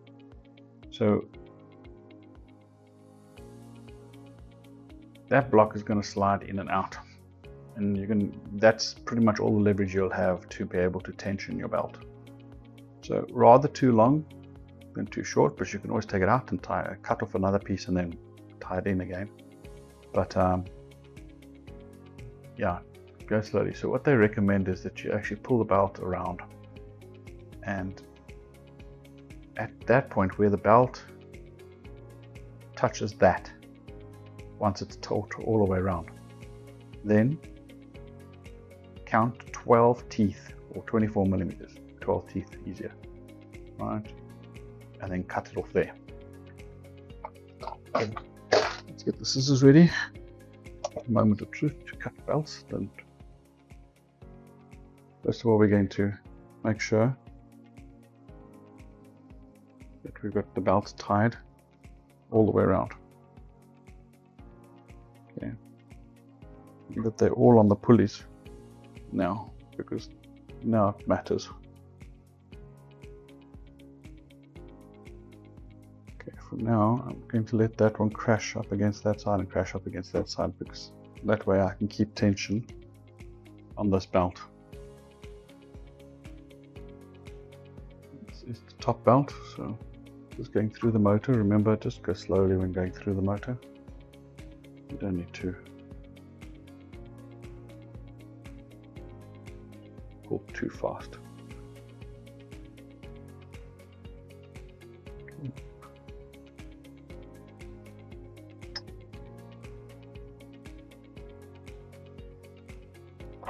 Oh goodness, one camera coming at me. So maybe what I'll do, let's just put this camera down the bottom here. Show the back end while I'm busy there. I'm going to stick my head through here a couple of times now.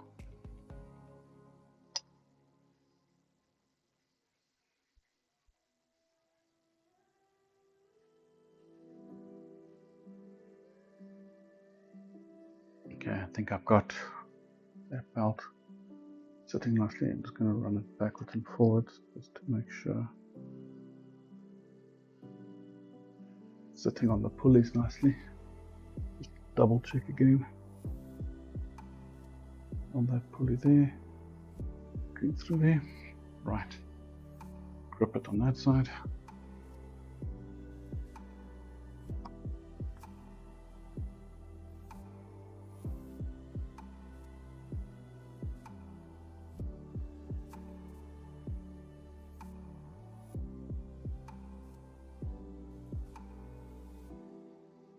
Okay, this is definitely not on the pulleys. So there we go. I can feel it. You can feel it. You can feel it when it pops into the pulley rail. Okay, keep coming around. This one. This is the top pulley. Just keep pulling with it. Right. Need to get it up around that pulley.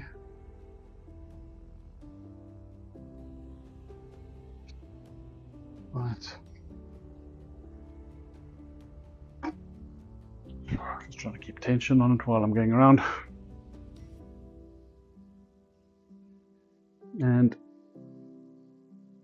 now we need to do this section, so let me try and put this camera over here again. See if I can without.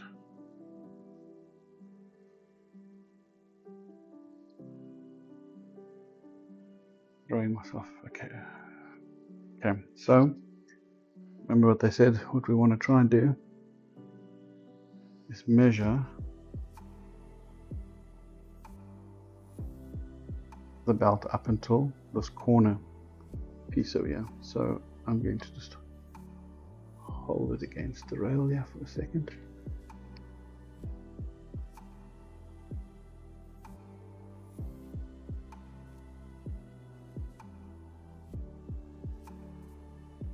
I'm going to take it from roughly there.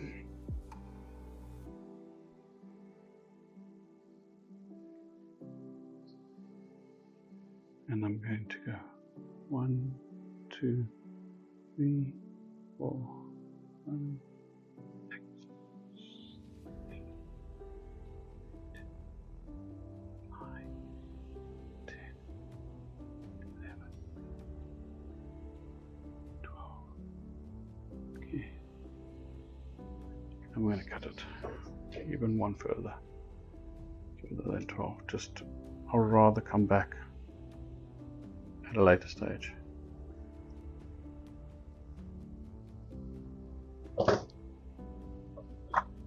Okay, and essentially what we're now going to do is we have to put the belt into that little slot, and we're going to slide it inside the back of that. We have a hex nut, a nylon hex nut, it locks into there, and we've got a bolt. It's going to pull from the opposite side. Let's get that one tight again.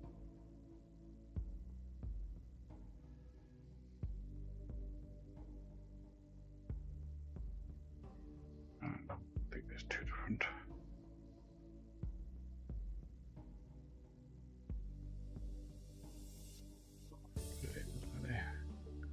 So on these teeth, we want to make sure that we capture those teeth.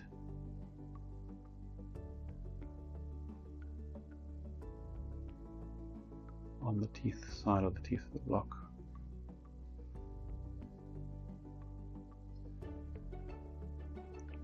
Sometimes not the easiest. Just put down the bolt. See if I can. I actually drew one of these once myself. Designed it myself. It's not the easiest thing to design.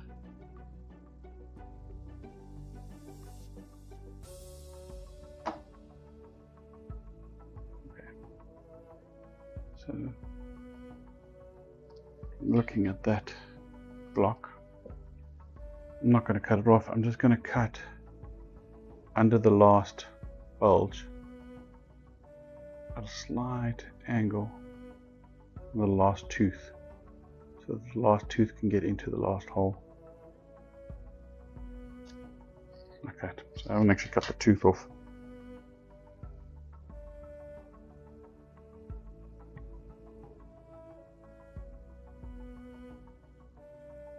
There you go.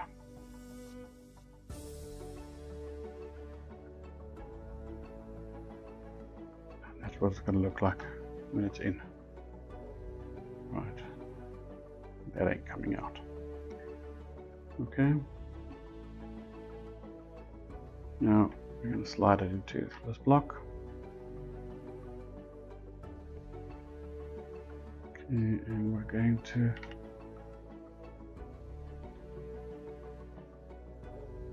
that bolt in there. And we're definitely not going to fit that Allen key in there. So it's this one.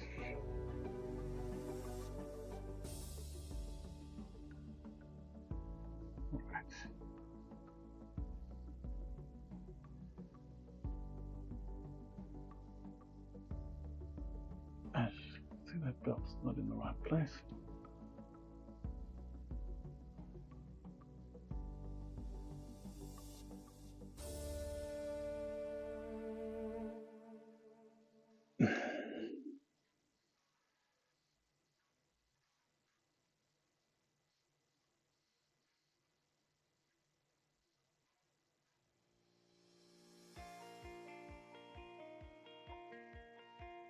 Getting there.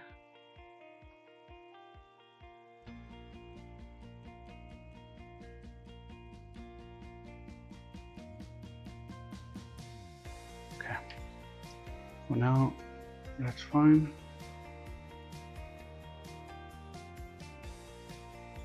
The belt's moving nice and freely. Okay. Right, now we're going to do the same on the opposite side. So we're now going to pull this one tight so that we can get the belt stretched the same way all the way through. Okay.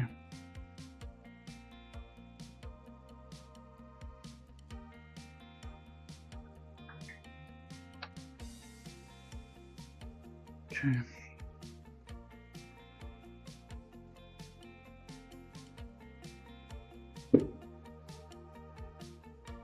No alerts. Checking my lapel mic, still working. Good.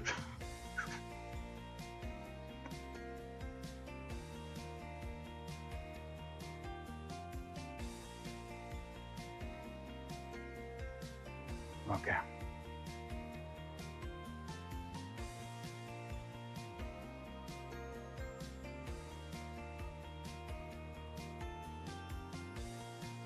On the bottom, we need to go through there.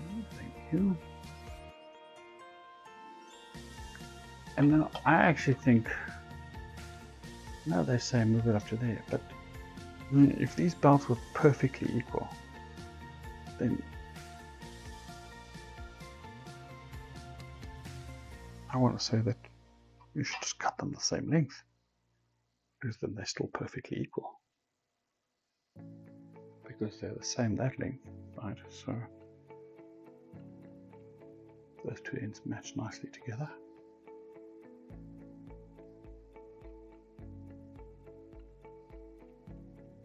Right. Not very reckless, but yeah, it's the same thing. But at least I know the belts are 100% the same.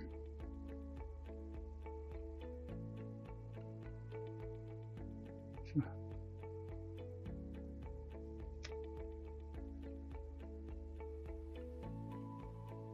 Okay.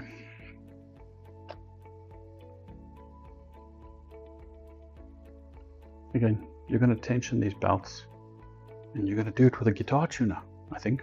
No, on this one we're actually going to do it differently. I think we're going to, not talk under correction, we're going to use the accelerometer that will be installed.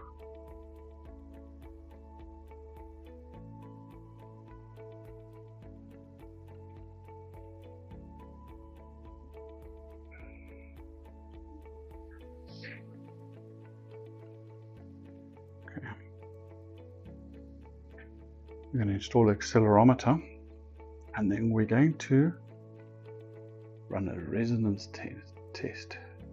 And that resonance test is going to measure the belt for us and tell us whether it is the same tightness on both sides. Otherwise you would use a guitar tuner, like on the Voron V0. That one I used a guitar tuner, and I just looked for 120 hertz, I think it was. So you just strum your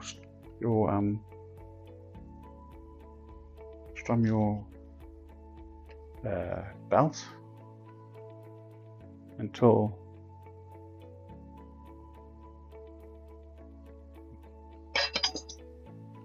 until they give you the same tone of note. I just want to double check this.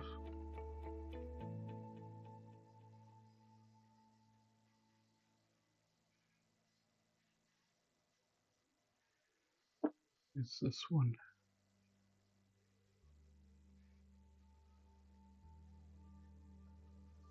And there.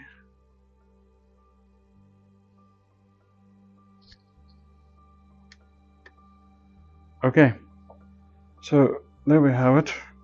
It's in. It'll be interesting to see how we're going to tension it later on when they tell us how.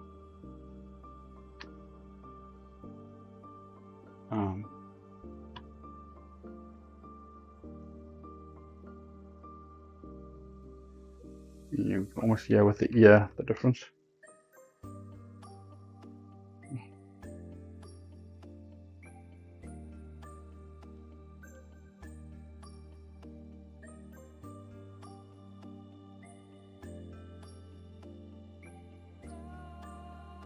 Okay, again, you don't want to tighten it too much. Yeah, sounds about the same. And there we have it, guys. We have belts on this. Okay.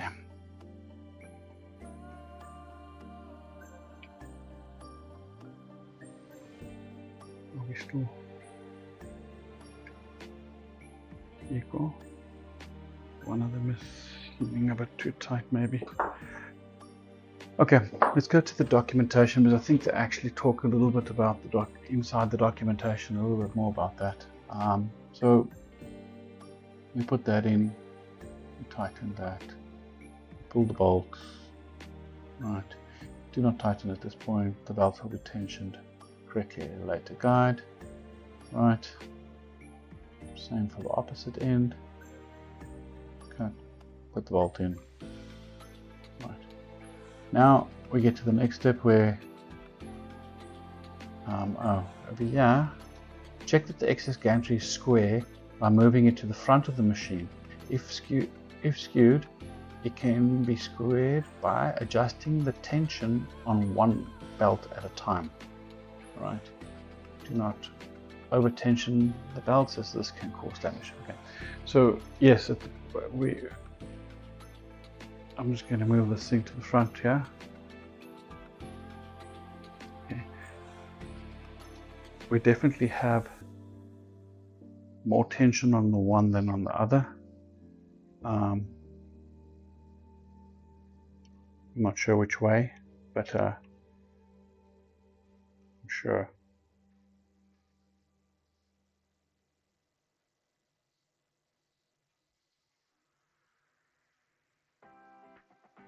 We will figure that out a little bit further down the road.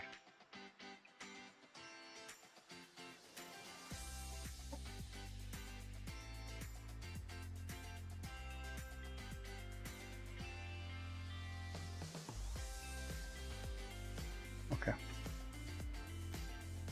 You get to the bottom one, and I guess that's quite a bit looser.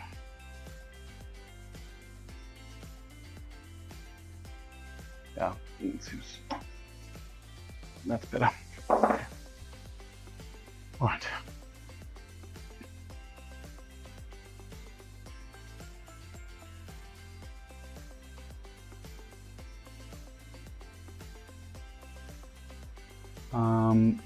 Next thing is we're going to put the extruder on.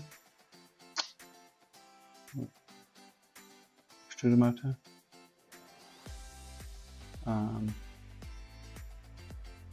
And again, they're using the Bondtech here, so we're going to do slightly different. We're using the orbiter, and they're going to tighten it down pretty much on whatever sides, and then they're going to put in the back part of the motor to touch. Right. So we can just continue with this motor. We only have 2 screws.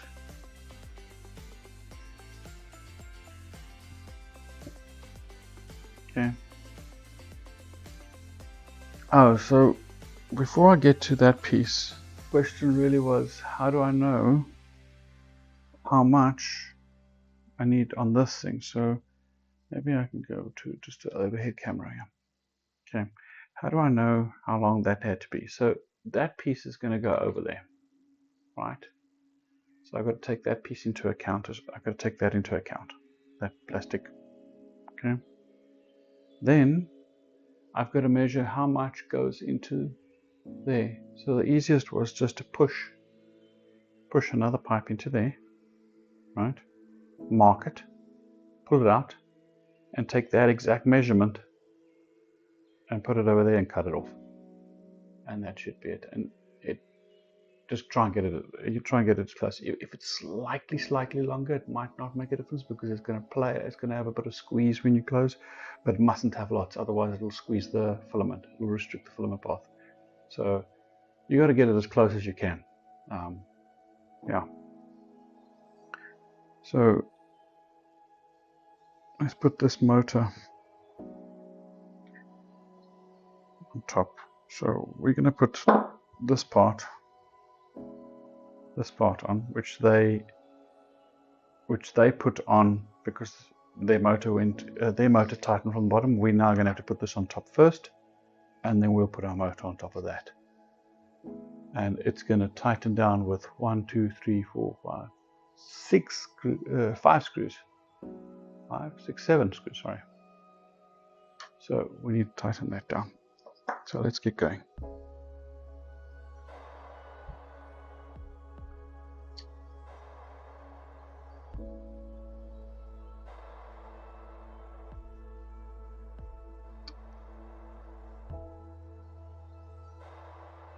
You can't really see much from the back, but I'll give it to you if you can. And I'll bring it slightly this way.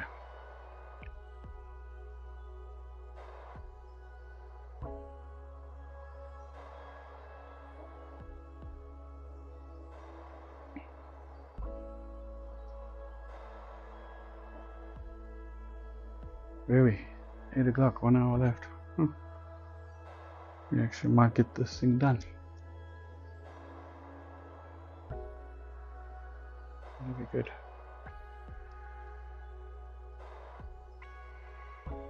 We won't, I don't think we'll do the bed tonight. I don't know, we'll see how it goes, but I doubt it. I don't want to rush putting that sticker on. You only get one chance for it.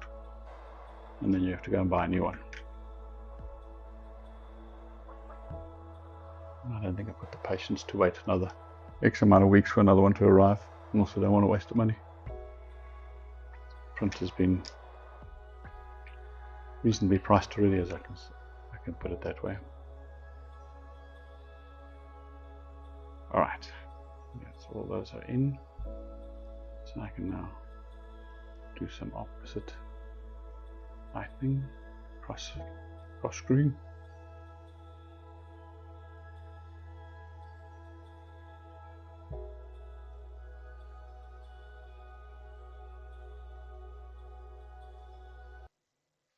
A solid mount, this really, I can tell you, feels really good.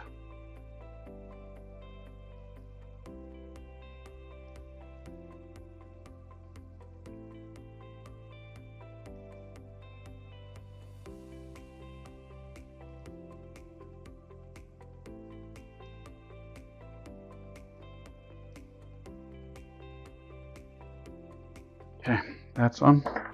Next we're going to put the motor on. These holes are a little bit, no, went through easier this time. I was having a problem earlier getting the screws in and out. And one more screw there.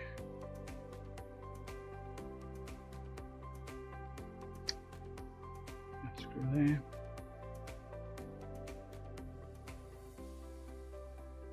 We're getting close to starting to do wiring and stuff.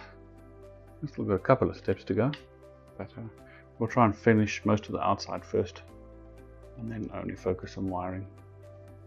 And for wiring I'll probably do some pre-work in the week, because you really don't want to watch me drill holes and get the paneling ready. But the actual mounting I'll do on the next live stream. Okay, so now we get to putting, we've got the motor in place. So we're not going to put this wire guide on, and I'll show you in a couple of minutes why I'm not doing that wire guide. And I'm also not doing this wire guide because I'm going to be using a different module. But now we need to put in the hot end. So that little pipe now, I'm going to push up inside there, and then we're going to tie screws from the side.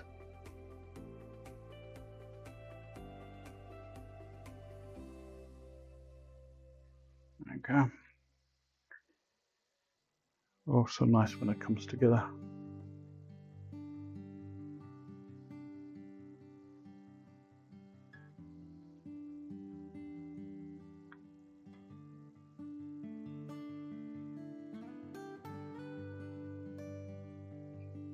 Sure, these screws could have been a lot shorter, but okay.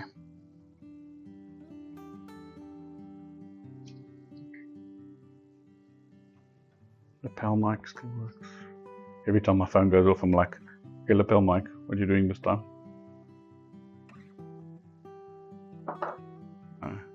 It's actually a delivery outside. The guy's delivering something that I ordered for, I think, for the printer.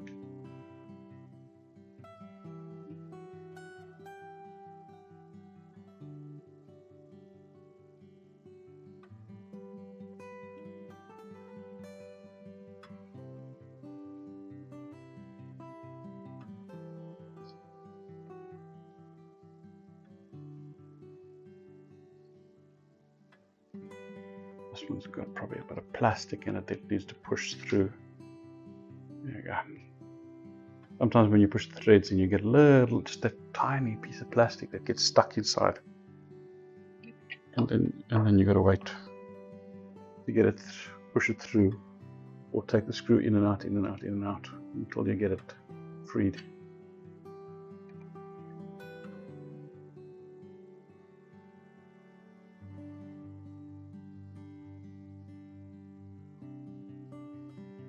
Okay, where are you now?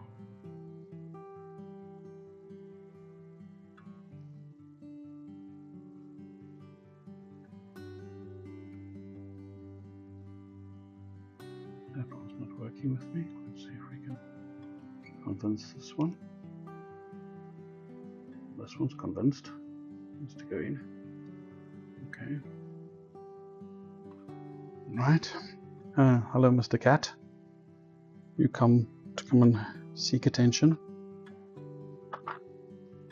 which I'm not going to be able to give to you right now, but welcome to hang around for a while. I'm sure you have to make an appearance as well from time to time. I have just a towel or a blanket, something that I put on the bottom of the machine here, and through the day he sleeps most of the day in this room within the 3D printer. So it's my 3D mascot. Printed him last week. This week we printed him again with less fur.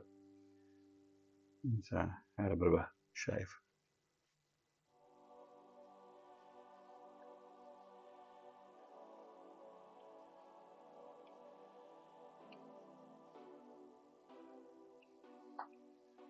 Okay.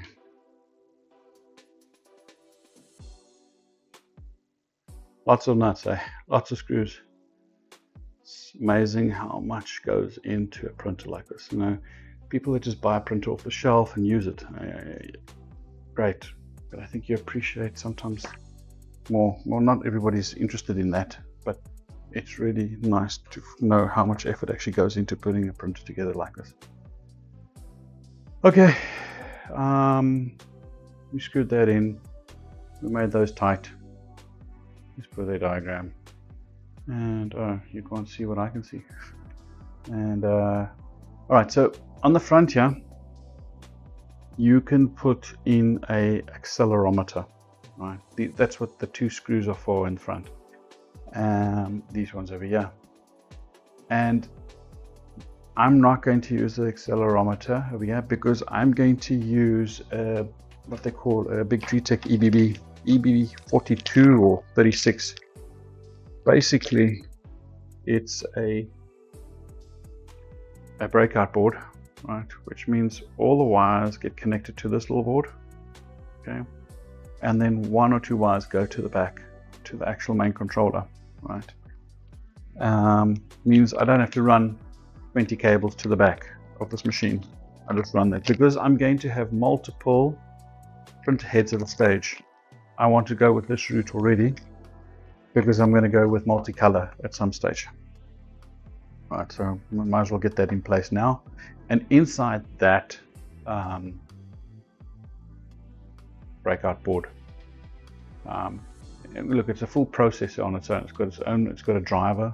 So like on your main board, it's got a 2209 driver, but it's also got an accelerometer built into it. So I don't need to use this one because it's going to be attached. Okay. Right, so skipping that accelerometer step, now we get to put this front cage on. They put the cage on now. I reckon it would probably be easier first to put on the probe, and then because I'm using the bigger cage front grille, right? The front EVA shroud, that's what they want to call it. So I'm going to put this in now. Man, goodness, you have to slide this nut inside there. It's that big. It's minute. Let me do it like this. You can't fit my finger in there, man. You got to get the nut inside and get. I did that off screen. took a little while to get in, but I did eventually get that nut inside there and tight. Okay, so what that now means, I can tighten this bracket on first, okay, and then I can slide the probe in. We'll adjust the probe later on, but for now we will just guess it. Again, they're going to now, they assume you've still got the bed on, and they're going to say to you, measure it that way, it must be 1 millimeter higher than the hot end. I will do that when I'm ready at the end, okay, because it's easy to get to adjust. But for now, I'm just going to put the bracket in.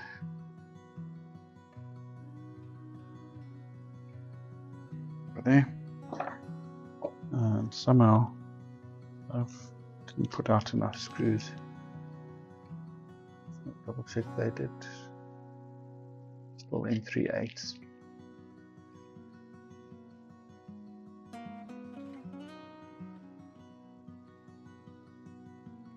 All right, give me that.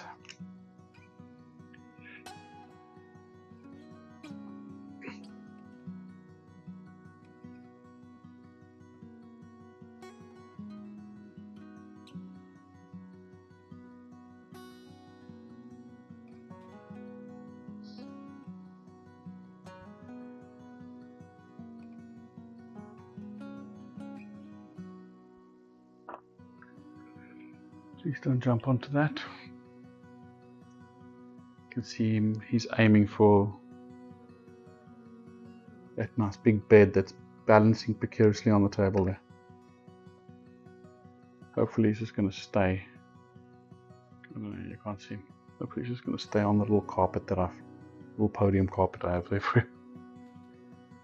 So I put the heated bed, the bed on the table over here, that little carpet, or I want to say carpet board. He's now found that. That's not cool for him.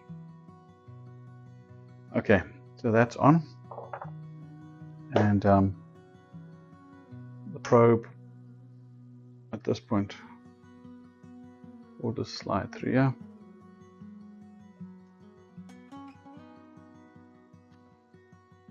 Don't be shy. Go through.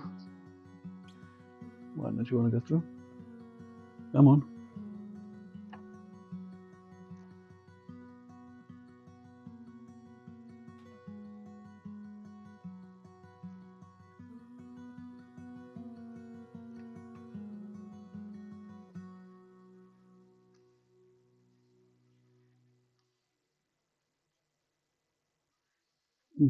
Not the easiest to get through.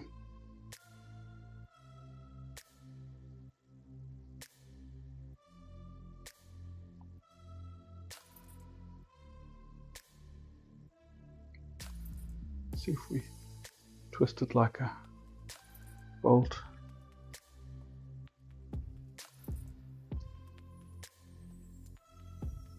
It's going in. Sort of like screwed in.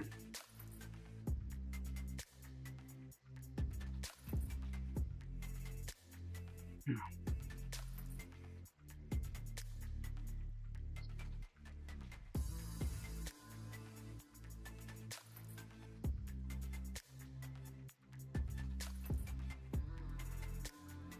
Definitely going to have to be deeper than that eventually. There we go. It's coming. There we go. Okay, let's leave it like that for now. We sort of like just push that against there.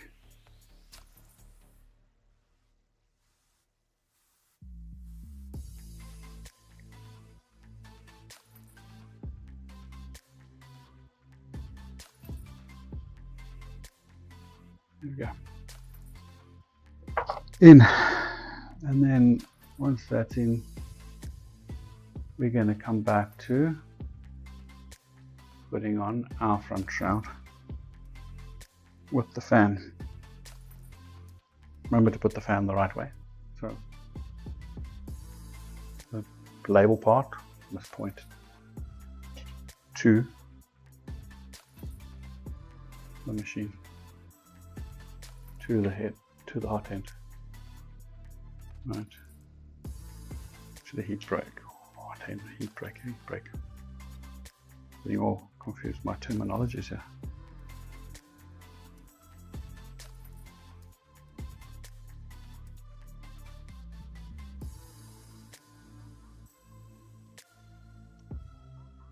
Okay, like that, and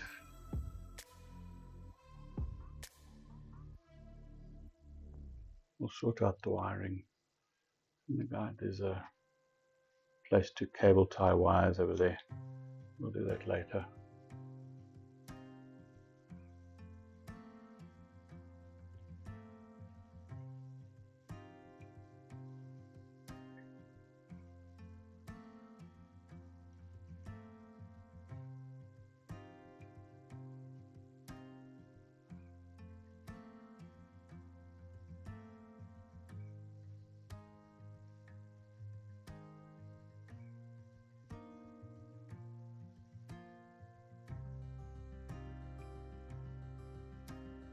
Probably use the drill machine here to go a little bit faster, but it's okay. We'll get there.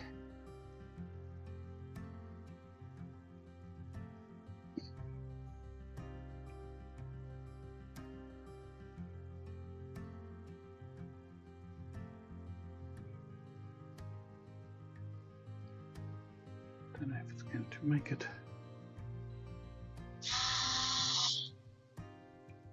Holding it very loosely because I don't want to. Much faster with power tools. This last section in.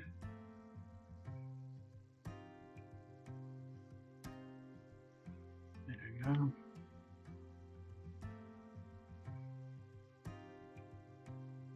Just pulling the heat into the heads into the last bit of the hole. Better to do it with your hand. You can feel when it hits the back. Because you don't want to over tighten and run the insert. Oh goodness. Those things broke right through. Okay, so there's my first failure on parts. I have to go back to the drawing board on that one. Seems like that was too weak. I'm going to have a look at it again. Okay, not serious. Stands there for now. A bit of anticlimax, but that's what it would have looked like from the front. And we'll sort that out later. So last thing before we call it a wrap for the evening, as I said, I'm not going to put these calipers, these little clips in and stuff, because I'm going to put this in. This is going to hold that special EBB board, and it's going to screw in on the back here. I just need to have a quick look before I tighten that in. It's going to sit this way, and the motor connector is on this side. Alright, so I'll put the cable this side. Okay. Put that there. And I need to get some more M3 screws. I'm really running out of these M38s. Feels like I'm overusing them, but okay, I'm starting to modify, so it's possible that I'm going to run into some constraints in terms of how many of these screws I need.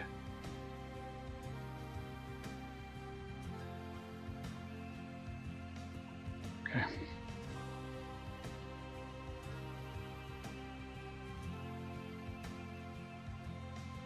Now this part I'll show you now on Printables. I got it from Printables, so I will give the guy credit that actually made this, who designed it and built it. Well, drew it up and shared it. Very nicely done. Very nicely done. I like it a lot. Not something that I designed and not something that comes as default part of RatRig. So I will show his name in a minute. Okay, let me go across to here. So just to give credit where credit is due,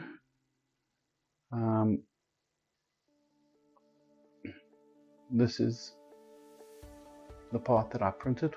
I got it off Printables, which is now going to allow me to put that board on. It'll look something like that at the end of the day, right? And Mr. M. Mueller actually designed this, and he shared it, and he gives all the little contents, and he's got quite a few variations. So for those that are interested in putting that EVA 42 on, he's got for the Sherpa Mini and the LGX Lite and the Orbiter, the mounts, which is quite kind of him.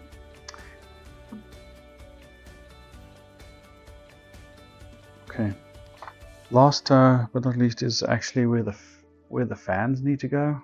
And so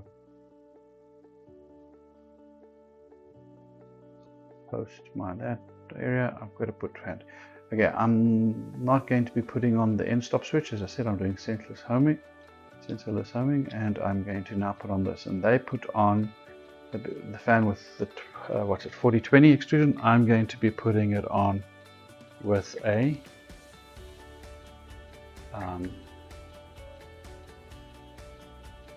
what do you call it?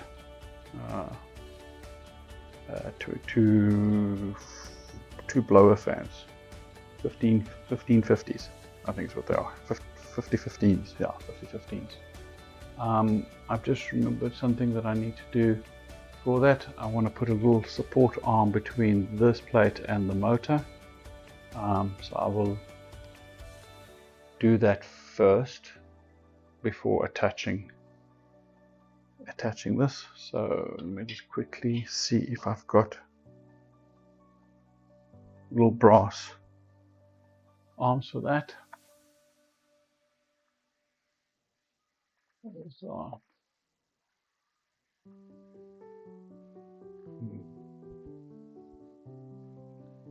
okay, so that one needs to be longer.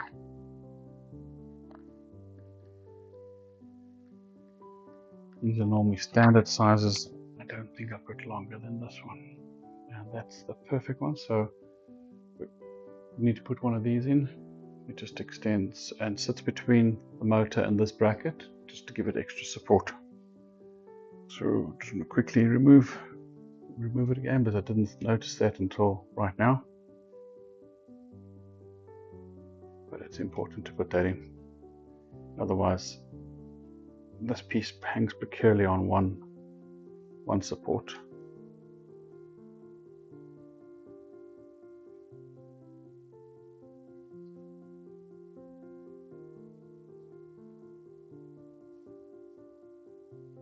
You see he's looking for his blanket.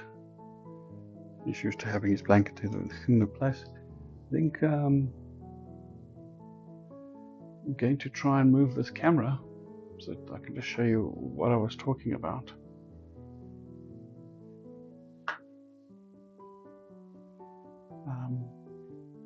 And immediately Mr. Cat decides that cable is brilliant to play with. Okay, you should be able to see what I'm doing. Okay, you need to go down, please. Alright, so on the end of this motor, the screw that comes out of the motor, there's a piece sticking through, and all I need to do is tighten that on there, And then on the opposite side, the same. Thank goodness I have some of these, but they are quite common when you're doing board mountings and stuff like that, so we'll need them from time to time. I need to now get something I can just grab that with and tighten it with. Let's see. That's what I'll do. Doesn't have to be that tight. Just give it half a turn, quarter turn. Right, that's not going to come off. Now I can put this piece back up here. You'll see it'll push up against.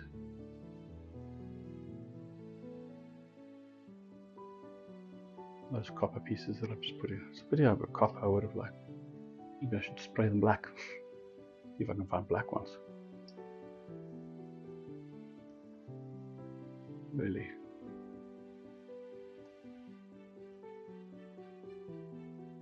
Those nice fancy features, and you've got these two horrible pieces of copper lying in the middle of nowhere.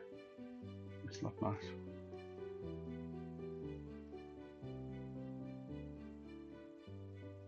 Okay. And then I've run out of M8 screws again. But I think what I'm going to do is do it even with shorter ones. Or have I got more M8s lying around here?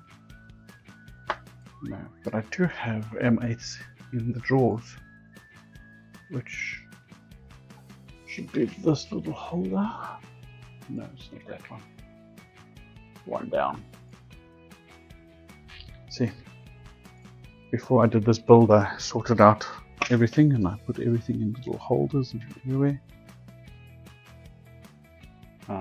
But I knew I was going to need all my custom pieces that I've used in the past. Right, look at that. Straight in she goes. Okay.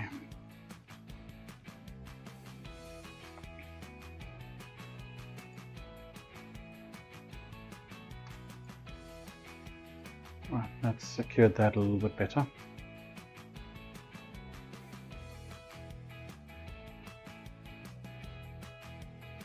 So now we have this piece where the board will attach to, and I'm not going to attach the board now because I want to have a look at some stuff before I do that, but that is now solid. That's not going anywhere. And that's done, and my hood's broken. What an anticlimax. You know what? I'm not going to leave it there. Wait a second.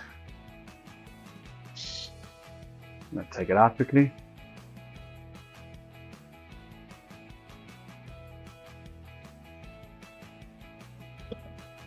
Whole piece pulled through. That's why you got to be so careful tightening, and I over tighten most things. Pull those out.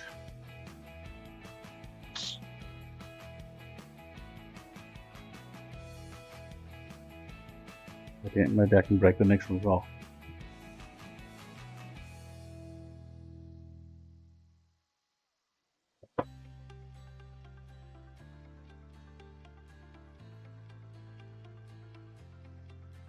For the sake of sanity, and ending this off with something in place,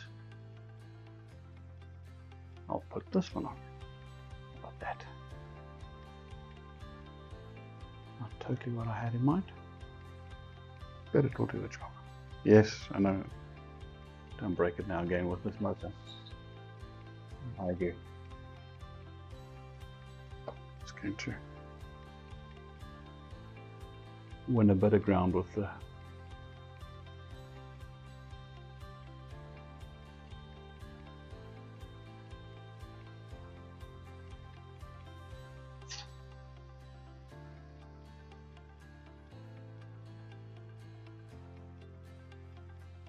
At least with this one I can see how far I'm going in. Up in time. Actually, explore.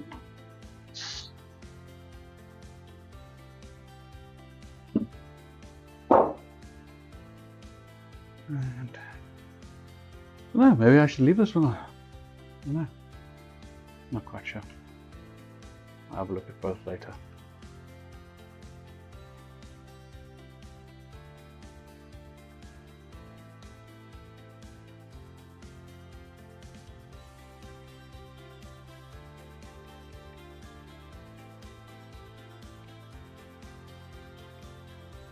I think this other one would be nice if it be in color, but there it is. You can't really see nicely with that camera, so let's take this camera and just show you from a different angle what it looks like. There you go. So it looks like that, and if I was going to put the other one on, it would look somewhat different, but it would cover and close this up.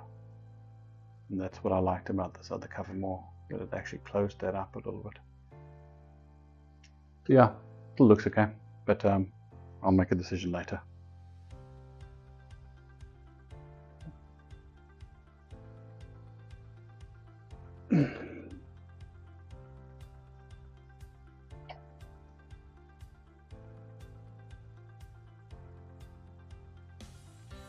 Okay, so what's next on the cards is put the fan back. Alright, so one long bolt through the back, connects that thing in, right, little lock nut. And let's see if we can use the drill. I can't see that side. Okay. Now I need to hold that nut. Just hold it like this.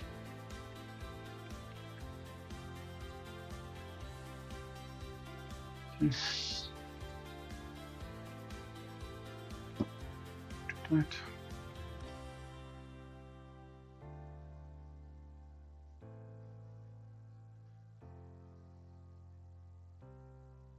Okay, going nowhere. There is a nut from the bottom, bolt, sorry, from the bottom that they show you need to put in.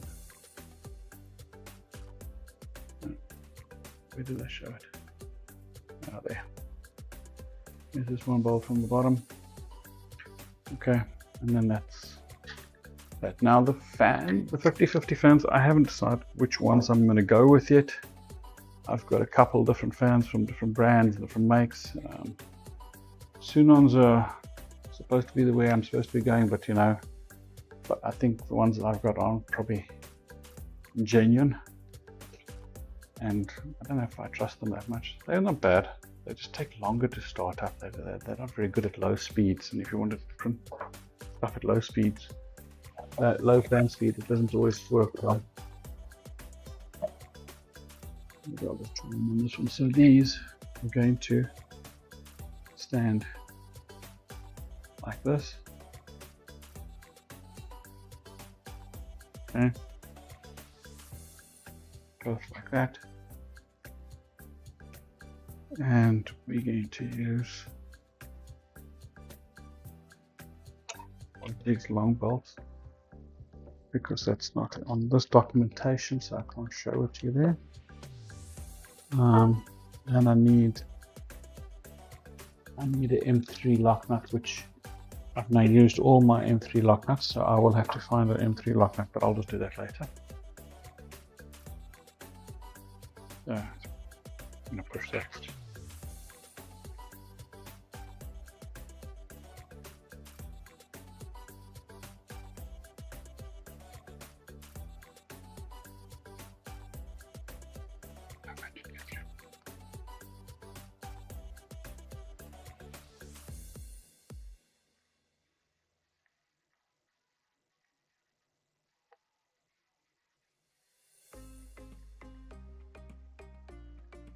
Let's try it from this side maybe. See if I'm missing the hole. Okay, I am missing the hole because it needs to go in a bit deeper. Okay, what they've done is they don't use the same bolt on the side here, so I have to put 2 heat inserts into this piece first, and that's the difference on this one. So now I need to take it off again. I didn't see that, but that's actually a good thing. So we'll just take that out quickly.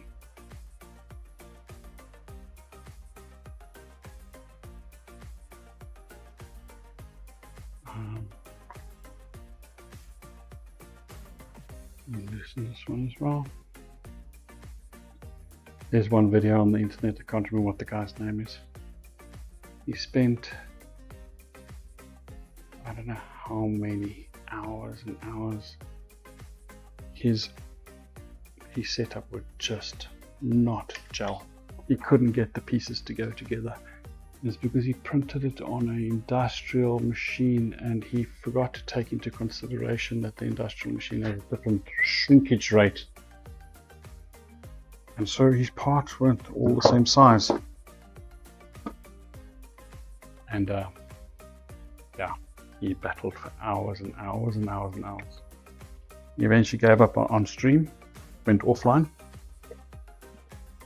and then tried to figure it out. Spent another 2-3 days trying to figure out how to get it done, and eventually got it right. Felt sorry for him. It was really bad luck in that sense. Alright, so I still have my soldering iron on, and I've got my little trusted machine here. Maybe let's bring this up quickly. Alright, you can't see me over there at the moment. I'll just turn that. Come down. So I forgot to put heat inserts into that hole, and on the opposite side there's 2 possible heat inserts that need to be put in.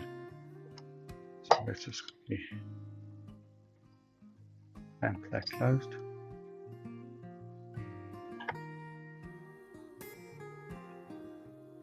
Soldering iron is luckily still on, but it's now tangled around everything. There we go.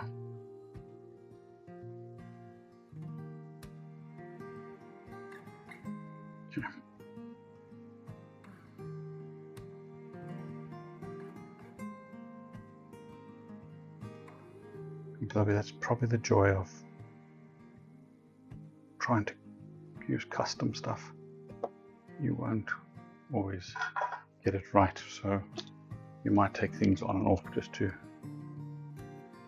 get it to work. That's fine. It's part of the building experience.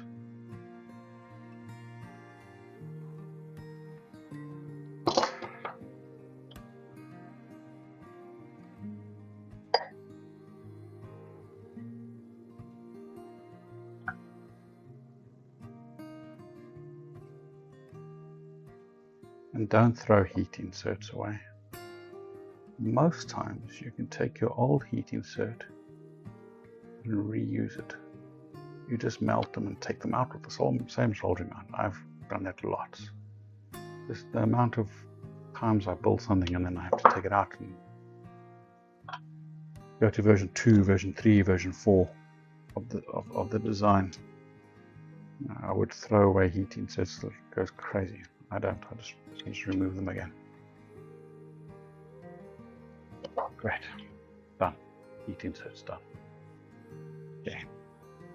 Go back to putting it down the back there. I'm just going to quickly put the bolt back in.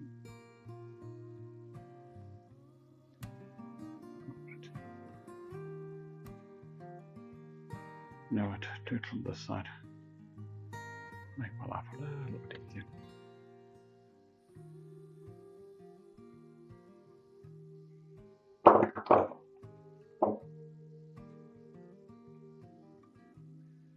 It really doesn't matter which side it goes, as long as it's on a bolt.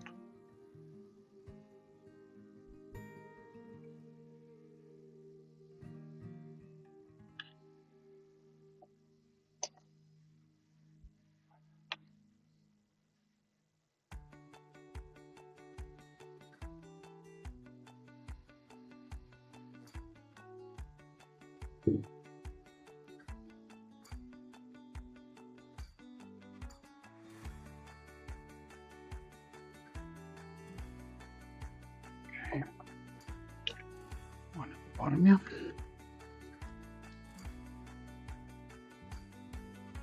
Back in business.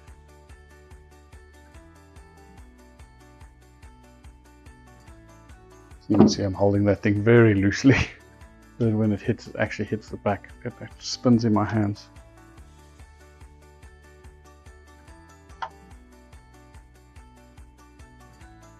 Okay. So you're building this one. Remember, you need heat inserts. Right now, I've got to see what length when screw needs to go through here, and that's definitely not going to be the right length. This one also not. So I'm just going to grab another box. A little bit longer screws.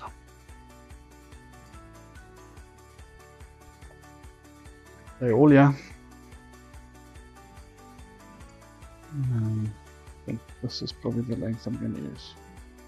Yeah, because that length is going to be just too short. Great. Hopefully it's not too long. I'll just do this manually with my hands rather.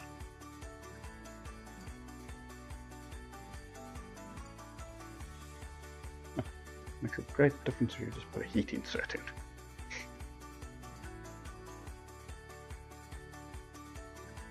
There we go.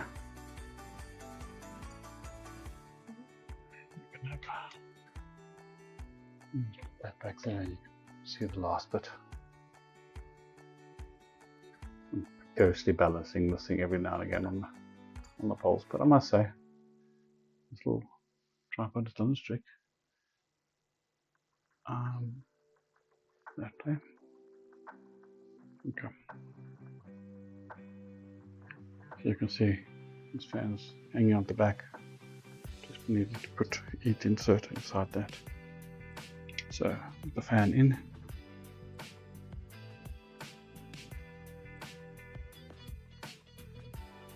These are soon-on fans, supposed to be very good fans. I've also got GDS time fans. I must say I wouldn't mind possibly looking at, what am I doing? That's a very long bolt. It'll never work there. I'm looking at probably getting myself Delta fans. I think that they're one of the better fans on the market. They're just pretty pricey. So, but I might get them at a later stage. Okay, so wiring will go through the middle between them up into this thing. That will go there. This wiring will go in here. It'll be cut short quite a bit more. You don't need all this wire. This wire will be going in here. And then the hot end, let's go back on down the bottom here. Right, and still got to decide where the wiring will go, which direction. I need to look if there's a wiring path. We'll have to see how that works. Just put the nozzle back in.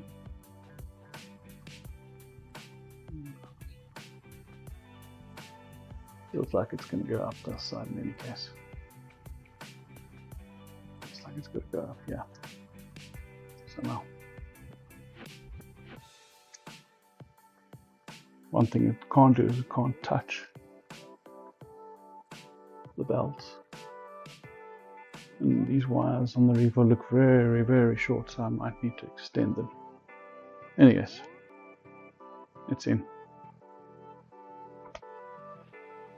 And that's it.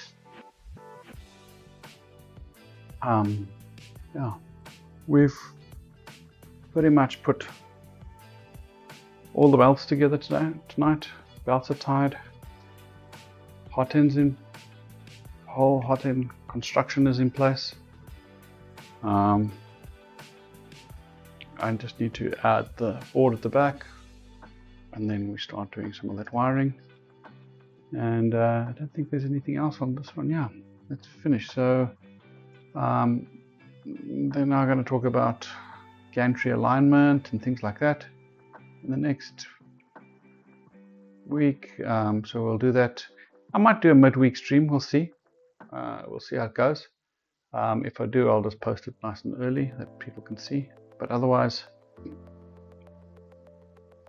that's it. Thank you very much. Hope it was helpful.